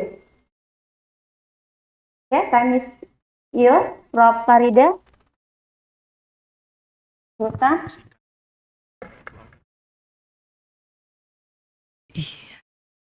Ini kayaknya Alan Ananda kita ini, ya, Alan ya. Oh iya. Makanya akrab dengan pempek ini. Upaya untuk mempromosikan pempek yang pertama adalah kesiapan kita dulu untuk membuat produk ini diminati dan dinikmati di luar dari Palembang, khususnya ke luar negeri. Ketika saya riset tahun 2020, menyebutkan bahwa pempek itu dijadikan oleh-oleh ke Amerika. Karena packagingnya kurang bagus, maka jatuh dan ya di bandara itu orang asing lainnya. Dia langsung berteriak, pempek, Nah, ini suatu bukti bahwa makanan ini memang sudah mulai dikenal di luar kita, apalagi untuk Asia Tenggara. Pada masa Asian Games 2018, itu ada sekitar lebih dari 20 ton pempek yang dikirimkan ke Singapura dan ke Malaysia. Nah, upaya daripada agar ini lebih dikenal, saya pikir tidak terlepas dari diaspora Indonesia yang ada di luar negeri, khususnya orang-orang Palembang, untuk memperkenalkan makanan ini sehingga menjadi lebih dikenal lagi, termasuk dari Ananda Alan. Terima kasih. Okay, thank you, Prof. Farida, for the answers. Okay. It is the end of the session 1. Overall, session 1 reminds us that culinary heritage is a valuable cultural asset that should be preserved, studied, and promoted through education, tourism, and also dealings with the nutrition also for the future generation. On the behalf of the committee, I would like to express our appreciation to our distinguished speakers on this session 1, Professor Tom Havergus and Ms. Sulaksana Demel and Professor Farida MSE for their valuable presentation, inspiring discussion today. We would like to say thank also for all the participants, both outside in joining Mukti Room and also this Zoom meeting for your active participation through this session. Thank you very much for your attention. Have a wonderful day, and then we continue to the next session. Assalamualaikum warahmatullahi wabarakatuh. Good afternoon, everyone. All right, we are very appreciate to our moderator, Mrs. Dr. Yentri Anggraini, and we're moving to the next session of the presentation. It will be taken by all certificate. All right, and for the next session is a certificate of appreciation awarding, and for the first speaker, Professor Tom Hugerford from Leiden University, and the committee will help you the certificate. Thank you. All right, so the documentation team, please document this documentation. Thank you. On 1, 2, 3. Applause, guys, applause.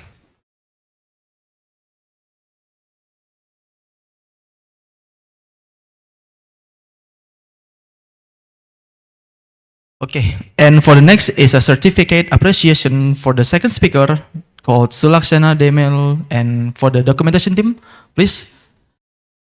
All right, 1, 2, 3. Okay, give a very good applause, everybody.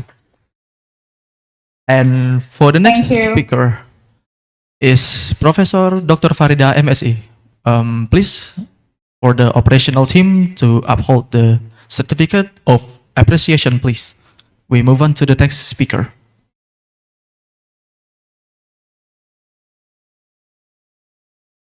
Kepada yang terhormat para panitia, boleh untuk penyerahan penghargaan kepada Dr. Faridah. Mohon izin sebelumnya kami undang Ibu Hudaidah selaku koordinator program studi sekaligus juga Ketua Jurusan Pendidikan IPS. Mohon izin untuk memberikan penghargaan dan juga sebuah buah tangan kepada yang terhormat Profesor Faridah yang menjadi pembicara kita pada hari ini.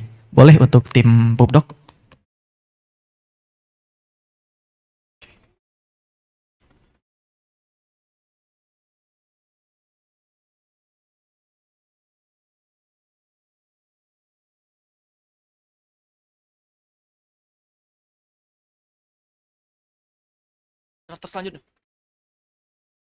Okay, and for the next is we will give the moderator today a certificate, and for the documentation team, please. And we thank you, Dr. Yeni Anggraini, for your effort today.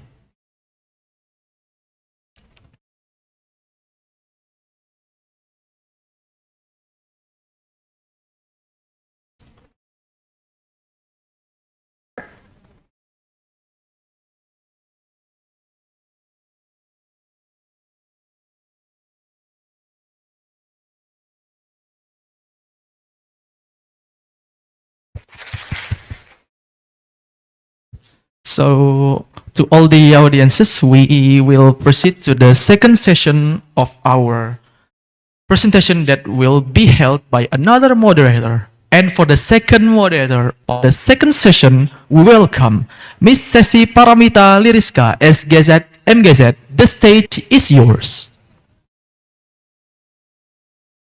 Okay, thank you to the Master of Ceremony, the Honorable Dr. Hartono, Prof. Hamzah, Bu Najmah, and all the speakers, Mr. Tom, Miss Laksna, Ibu Farida, Mr. Korakit, and also Ibu Ditya. The seminar is conducted in hybrid setting, participants on site, setting in Jurani Mukti, and also participants who attending online. I have to mention it's more than 450 from many institutions. Thank you for joining us today, and what an amazing committee. Welcome as well to Mr. Korakit Kumgran and Miss Ditya Fitriarinda. Thank you very much for being here with us today. So this is a very great opportunity for me to serve as the moderator in this international seminar. Let me introduce myself. My name is Sesi Paramita Liriska. I am a young lecturer at Nutrition Program, Public Health Faculty, Sriwijaya University, and I will be moderating this session. Before we begin, I would like to kindly inform all participants who join us online to keep their microphone mute during the presentation session. Each speaker will have 15 minutes to deliver their presentation. The Q&A session will begin after both speakers have finished presenting their materials.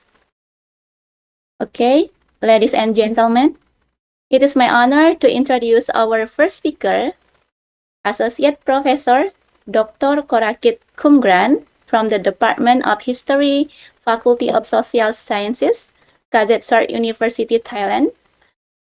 Dr. Korakit currently serves as the Associate Dean for International Affairs and Educational Quality Development.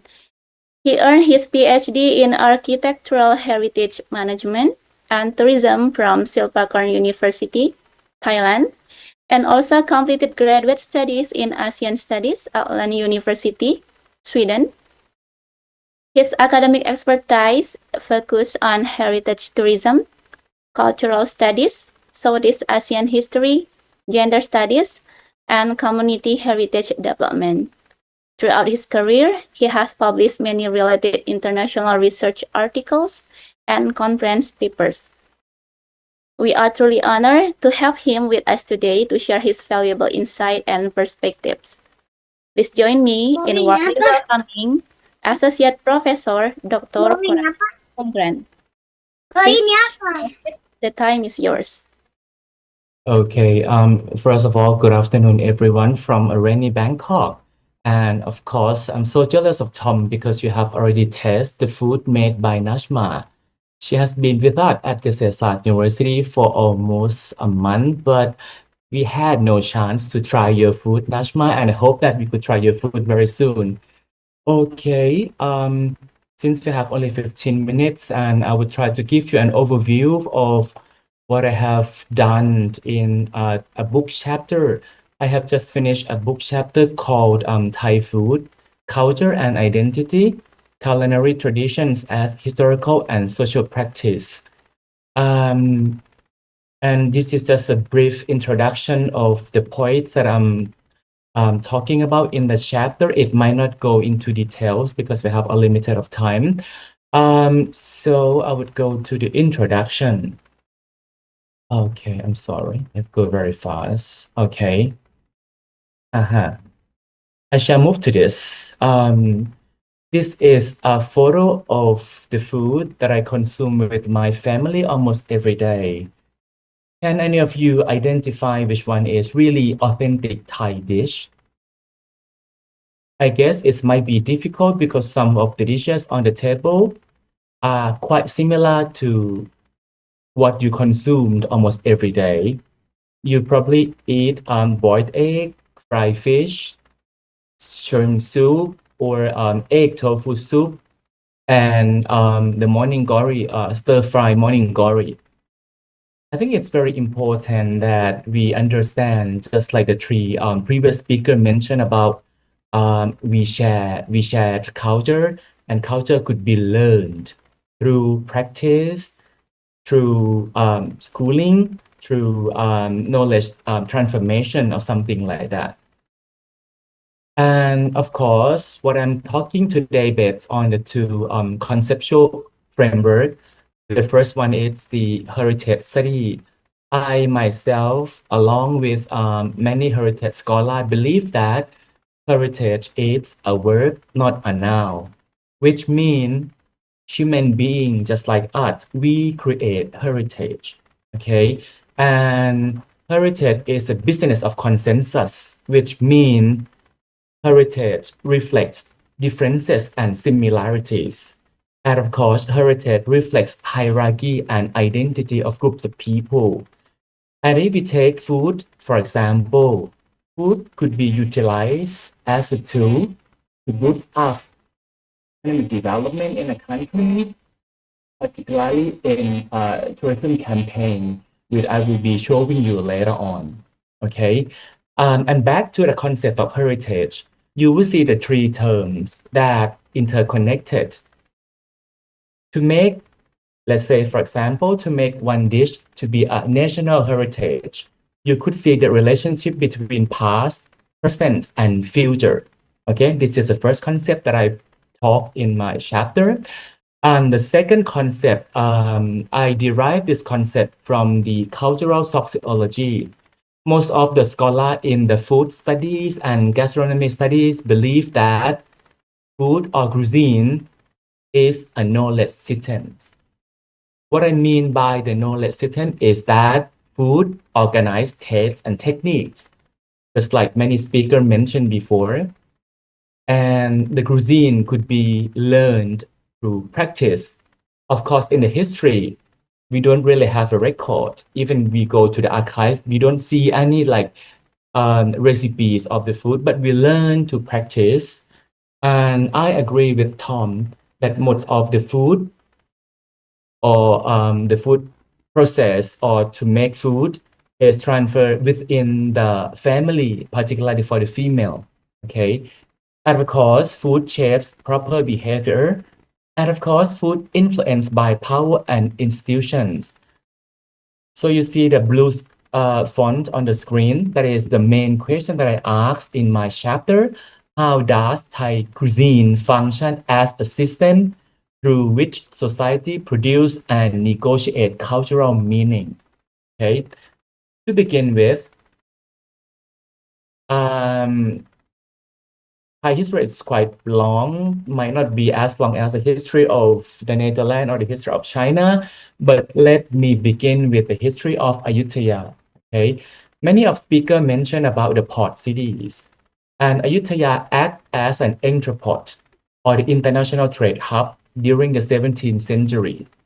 Being an international trade hub means there will be a multi-ethnic exchange in terms of cooking process, cooking techniques, or even the local people adapt the foreign techniques to use in their home.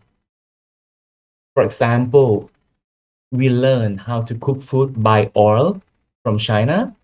We may probably receive a concept of making curry by India, and we invent a Thai dessert by the Portuguese suggestion, for example. Okay, and by having this kind of multi-ethnic exchange within the port city in Ayutthaya, we could see some differences between everyday consumption and the elite food consumption. Okay, and this is example of the royal cuisine and the history.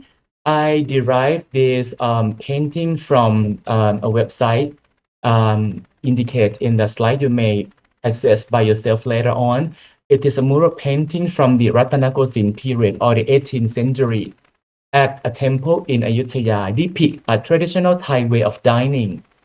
We call it samrap or a set of dishes. Okay, you could see people sitting in a circle pattern and having food together. They use their hand, okay, before we designed to make it more modernized by using fork and spoon. And this showed the lifestyle of the eating that exists since ancient time until today, okay? And the differences is that most of the ruling class in Ayutthaya society has heavily been influenced by the external factor.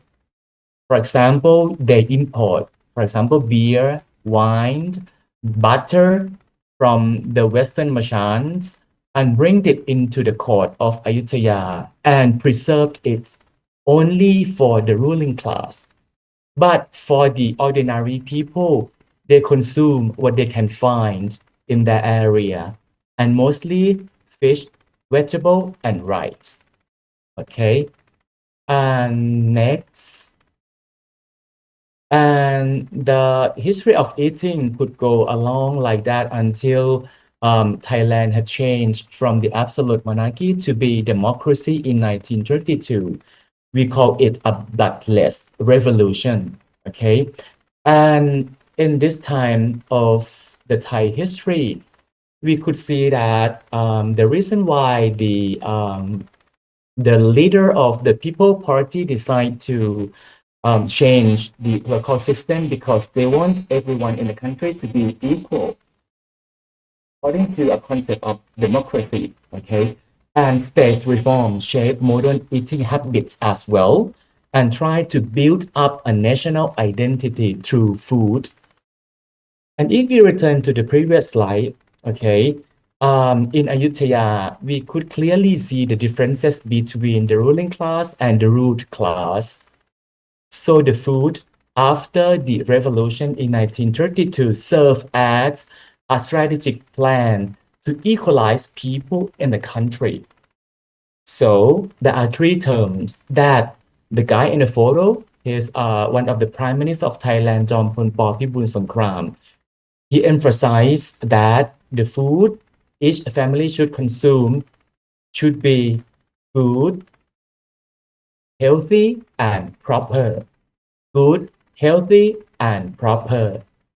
And he even invented a national dish, which I guess most of you may probably know it, is Pad Thai.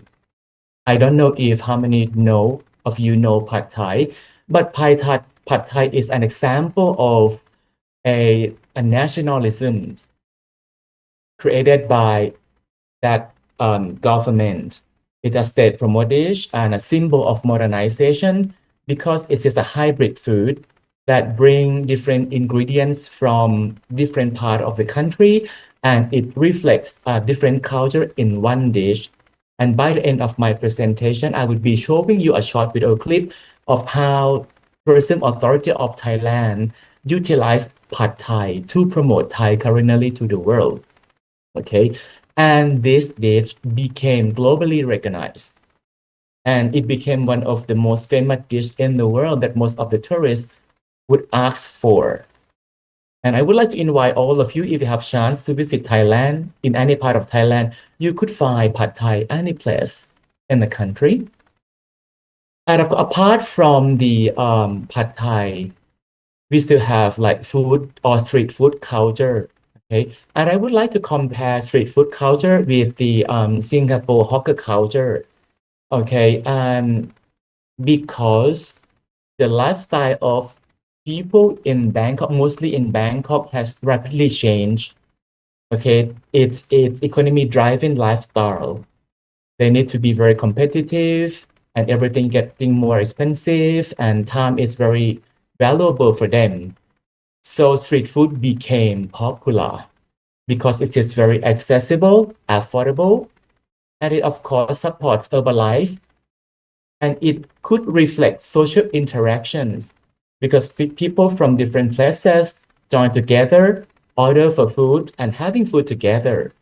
And of course, street food in Thailand is promoted heavily by the tourism authority of Thailand as a must for a tourist to try in Bangkok.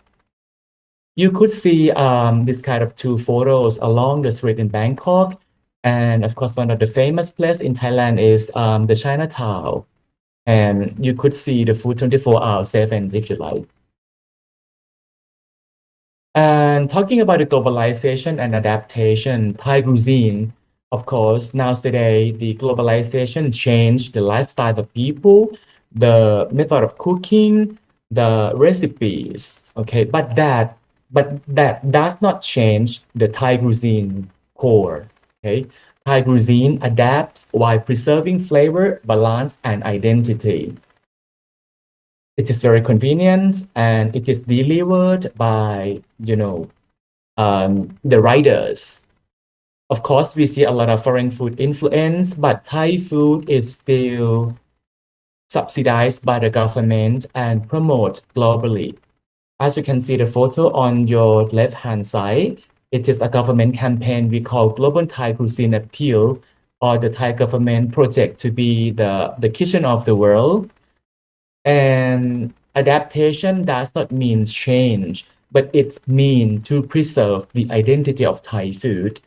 And now today, I'm not being so exaggerative, but you can see from the list that Thai food is now the best country for food in the world from the Reader's Choice Award in 2025. I think it's last but not least. Okay, therefore, I make it short. Thai cuisine is a dynamic system linking history, identity, and everyday life of people. And it shows a dynamic cultural system. It combines history and practice. The continuation of the Thai food is through adaptation, not rejection. And you could see a lot of global cultural power. Therefore, I would like to move back to the first slide. Thai cuisine could be explained by a concept of heritage making process. And Thai cuisine, as similar as the Indonesian cuisine, has long been socially, politically, and economically constructed. And I would like to briefly show you the how the Thai government promote Pad Thai. Okay, so please give me a few seconds. Pad Thai, where is Pad Thai?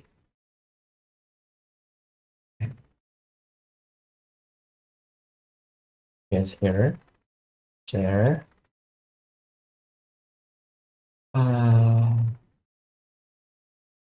Okay. Share sound. Okay. Do you see the screen? Yes. Okay. There's only 2 minutes. Pad Thai was created during the regime of Field Marshal Black Pibun Songkram, signifying Thai nationalism at the time. Pad Thai has been famous since World War II. Easy to cook and healthy. Today, anyone and any nationality can enjoy the dish. Noodles are made from rice, the same grain used for rice with barbecue pork, rice with chicken, crispy rice. Okay, I think I spent almost 15 minutes all over, so I finished my presentation here. Thank you very much. Thank you.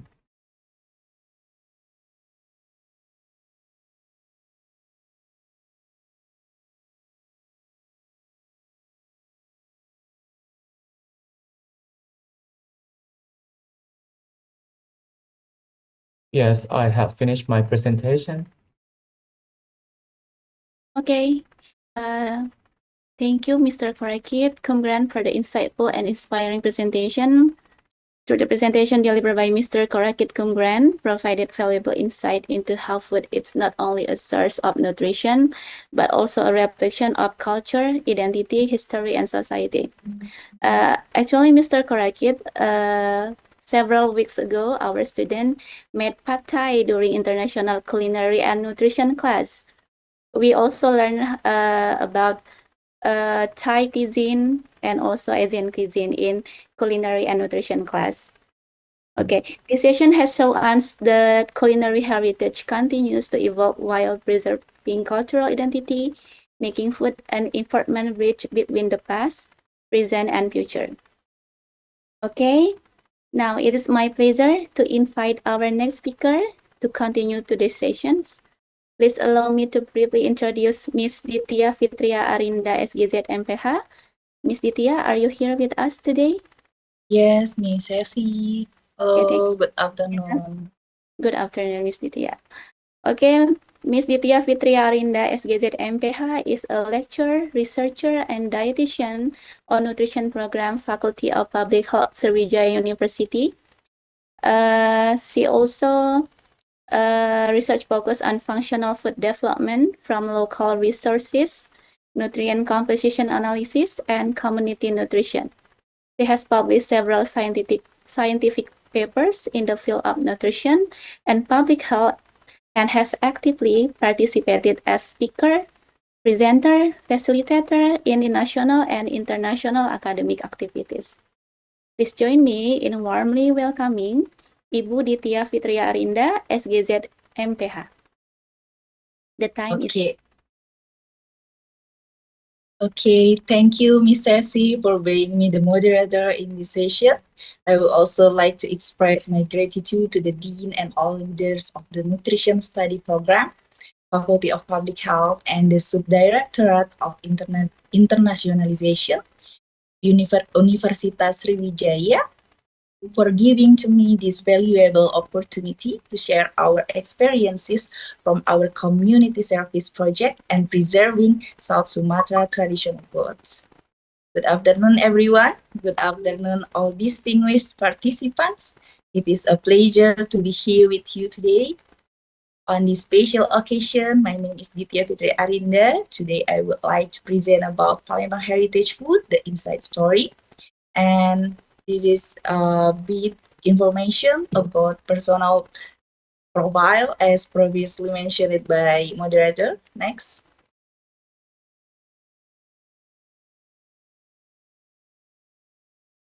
Please next.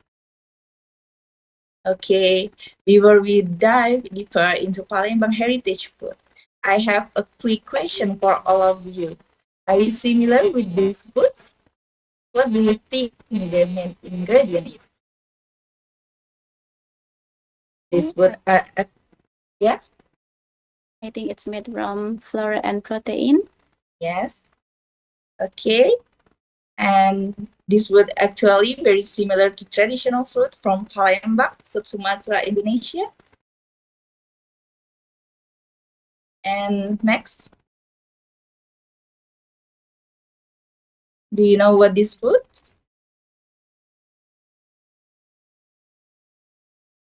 Next.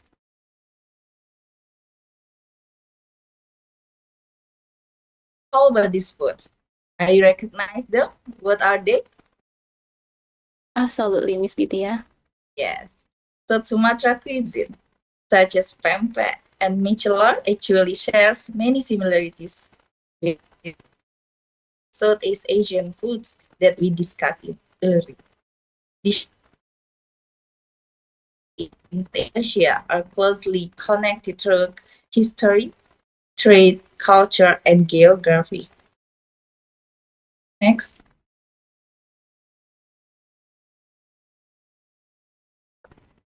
Sriwijaya and Southeast Asian cuisine characteristic, dominance of aquatic ingredient fish and seafood.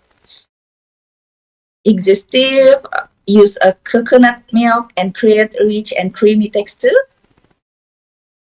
Complex use of spices and herbs. Similar cooking techniques, grinding, mixing, and flour, steaming, or boiling. Next. The similarities between South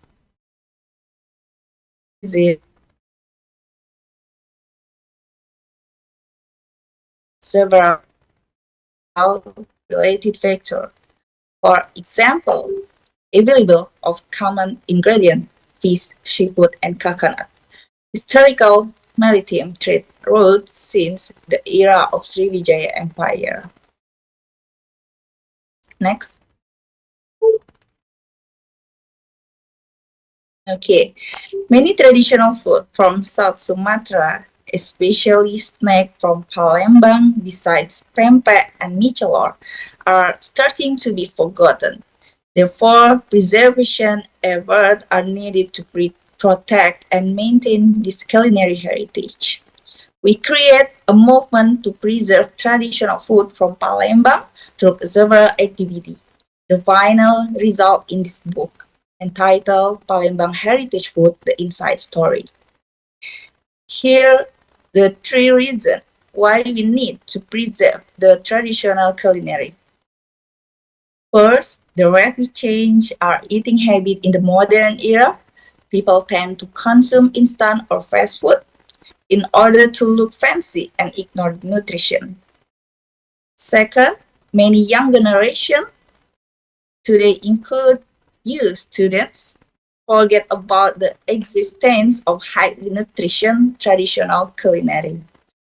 Third, there is no preservation movement or community for traditional culinary. Next. And we carry out this activity as an effort to preserve traditional food from South Sumatra, especially snack from Palembang, known as Bingan foods. The activity include forming Bingan team, logo creation, banner installation, recording process, and creating social media account, developing a YouTube channel, and providing marketing training. Next, we start by forming a dedicated Bingan team. Then we create a food branding logo. And next, we install banner at the preserve house. At the same time, we document traditional recipes and methods. Next. To prevent the loss these traditional recipes, we developed a recipe book titled Palembang Cuisine, Heritage and Authentic Recipe as part of our presentation effort. Out of the 24 Bingan recipes we collected, several dishes show good nutritional value. For example, there's 12 from 24 Bingan foods in here. Next. Do you know that? Red bean cake, crust cake, and pandan egg pudding, cassava with melted brown sauce, and all of them. Next. Yes, and the star our Bingan foods is pempek. Pempek is a fish cake. Yeah. And next. And then we use social media platform like Instagram and YouTube. You can find the documentation with keyword makanan Bingan. Next. We develop nutritional perspective on Bingan traditional food to connect traditional food heritage with nutritional science and highlight its contribution to public health. Next. Pempek. Pempek or fish cake is made from snakehead fish combined with sago flour, eggs, water, and salt and sugar. Not only provides delicious taste enjoyment, but pempek also contains a very high protein value. The high nutritional content of snakehead fish 6.2% albumin. Albumin from snakehead can accelerate to the healing process. The albumin in snakehead fish support tissue repair and wound healing.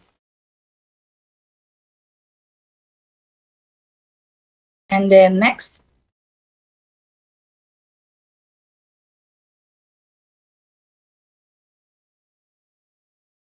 The green with legit taste we call trikayo, and pandan fragrance is the hallmark of Sriwijaya.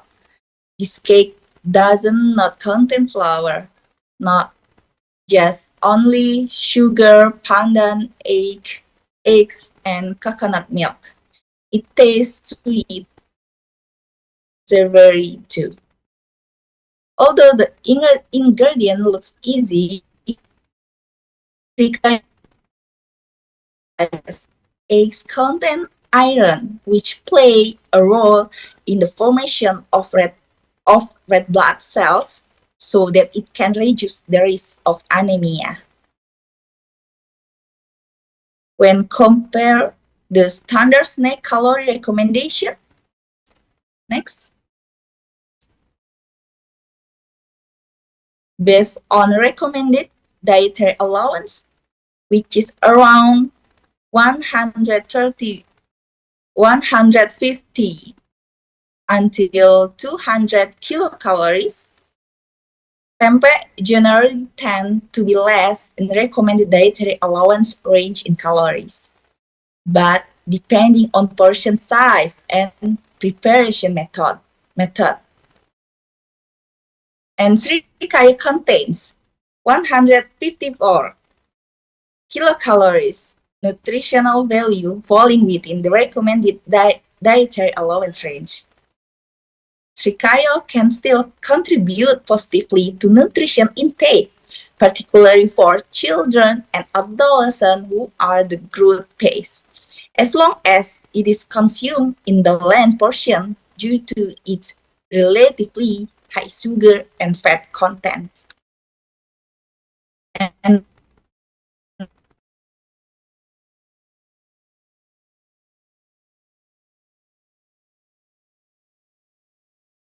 next.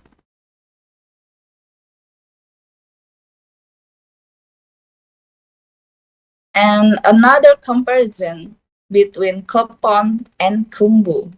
Next.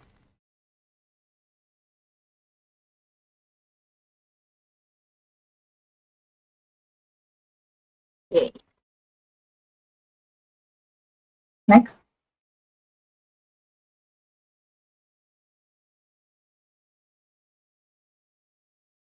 Telp provide about 132 kilocalorie per serving, meanwhile kumbu provide around 164 kilocalorie per serving, falling within the recommended dietary allowance range. Next.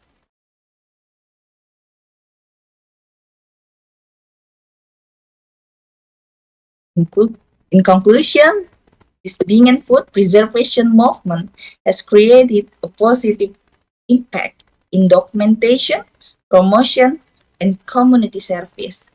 Moving forward, we will focus on providing nutrition education through local food, promoting healthy eating through traditional cuisine. We believe that preserving traditional food also means promoting better public health. And we invite all of you to collaborate with us so Being and Foods can continue to thrive and create a greater impact. Thank you, Miss Ceci. Okay, thank you, Miss Ditya. What a wonderful presentation. I have just seen the traditional dishes from South Sumatra, being and food, and I also noticed the chat box was full of comments discussing their top-tier appearance and deliciousness of South Sumatra dishes. We thank you very much to both distinguished speaker, Mr. Korakit and Ibu Ditya, for the enlightening and wonderful presentation. Mr. Korakit, are you still here? Okay with us? Okay, thank you, Mr. Korakit. Okay, now we will proceed to the Q&A session. Participants who would like to ask questions may raise your hand or write your questions in the chat box. But unfortunately, due to the limited time available, we kindly limit the Q&A session only one question. Okay. Any questions?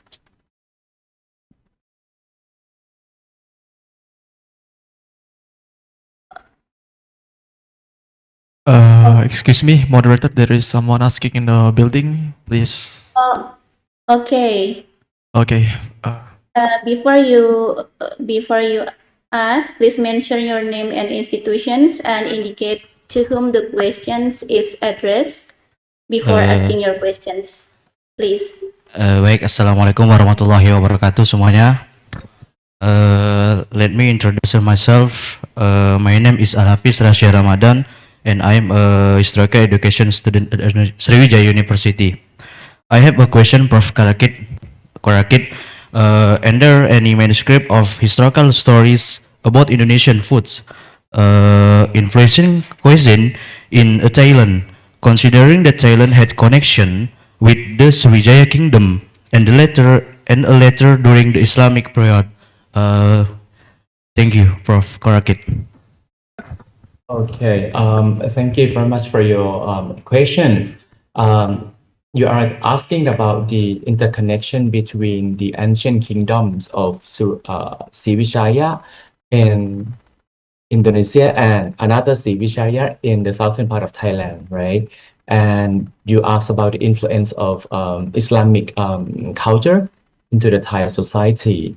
I would like to say that since my research is only on the central part of Thailand, but I could actually see the influence of the Islamic culture into the Thai society. And it seems to me like, most of the Thai people adapt very well into the Islamic culture, particularly eating culture. As most of the Muslim people, they have some limitation. For example, they don't really eat pork, may I say. And of course, we make a food without pork that serve all people in the society. That's the way we adapt and learn how to live equally in the Thai society. If my answer react to your questions. Okay. Has your question been answered? Any comment or response?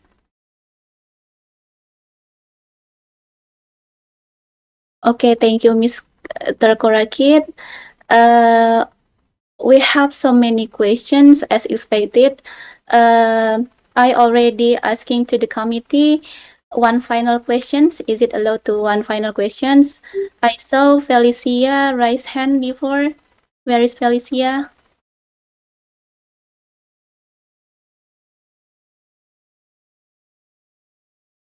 Okay, Felicia. Please mention your name and institution and indicate to whom the question is addressed. Please make your question brief and concise. Good afternoon, Miss Ceci, and thank you, Miss Professor Korakit Comrade, for the awesome presentation. It was very interesting to hear about the whole Thai cuisine and the whole history of the Thailand culture itself. So I do have a questions. You mentioned that the continuation of Thai cuisine relies on adaptation rather than rejection, and this is actually very fascinating perspective on the culinary evolution. So, from a systematic standpoint, how does this continuous adaptation affect the perceived authenticity of the traditional dishes when they are exported to global markets, for example, like Indonesia? Because Indonesia actually have a lot of Thailand restaurant right now, a lot of Thai food restaurants. So, how does this continuous adaptation affect the perceived authenticity of the traditional Thailand dishes itself? Thank you. Okay, thank you very much for your question, and I'm glad to hear that there are a lot of Thai restaurants in Indonesia. To answer your question, I would like to move back to a concept of heritage making process. To my understanding and to my perspective, I don't see any authenticities in food itself because we cannot really say which food is originally from which country or which specific area, but you can see the characteristics of cultural exchange of people and food. So to say which one should be authentic it depends on how people in the society agree and make it to be a cultural heritage of the country. So that's why I'm saying in the beginning that heritage is a business of a majority. Okay, for example, Pad Thai. Pad Thai has been created by a government at that time and tried to make it a national dish. Therefore, Pad Thai symbolized Thai identity, which referred to democracy at that time. So my answer is to say or to judge which dish represents authentic Thai, it depends on the context of each period of time. I don't know if I answer your question or not, but this is from my perspective. Okay, thank you, Mr. Korakit. How about Felicia? Is it your question answered clearly? Any Yes, response thank you. or comment? Okay, Thank you, Professor Korakit. Thank you to Felicia. Okay, due to our limited time, we have now come to the end of the sessions. Today's seminar has provided valuable insights into how food is not only a source of nutrition, but also reflection of culture, identity, history, and society. From Ms. Ditya, we learned about the important role of local cuisine and nutrition in shaping community well-being, preserving cultural heritage, and supporting future food innovation. And also today we have learned that traditional food is not only part of cultural heritage, but also an important source of nutritional value and community identity. Okay, distinguished speakers and participants, we have now come to the end of the session.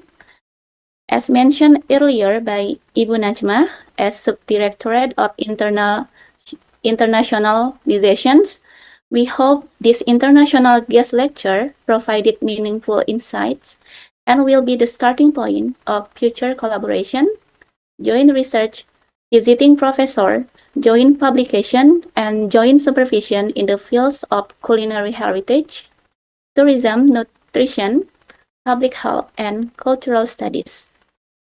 On behalf of the organizing committee, I would like to express our sincere gratitude to our honorable speaker, Associate Professor Dr. Korakit Kumgran and Ibu Ditya Fitria Arinda, SGZ MPH, for the valuable knowledge and inspiring perspective shared with us today.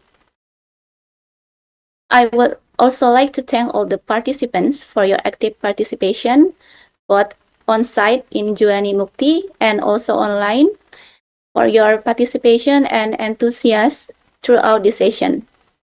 And for the last, I would also like to express my sincere appreciations to the organizing committee for preparing and managing this event exceptionally well. Please give a big round of applause or send your love and appreciation to the organizing committee for their hard work and dedication in making this event successfully. Stay healthy, stay inspired, and see you in future academic events.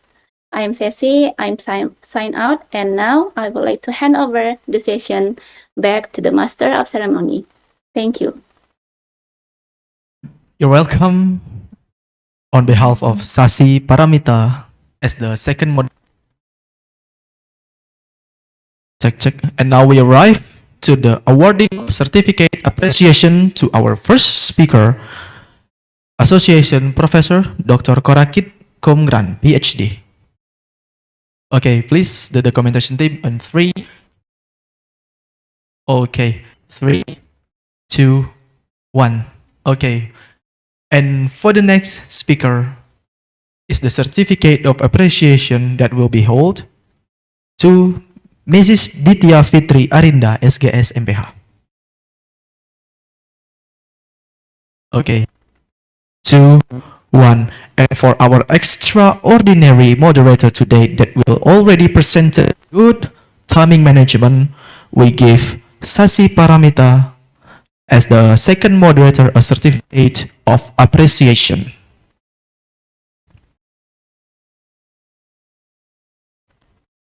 Okay. So, because the documentation is already over and event today comes to an end. And now, on behalf of the committee today and me, Sultan Ala Sifikri, as the master of ceremony, we apologize humbly on our unintentionally mistakes that may offend the selves, the guests, or the speaker itself. And see you on the event next time. Wassalamualaikum warahmatullahi wabarakatuh.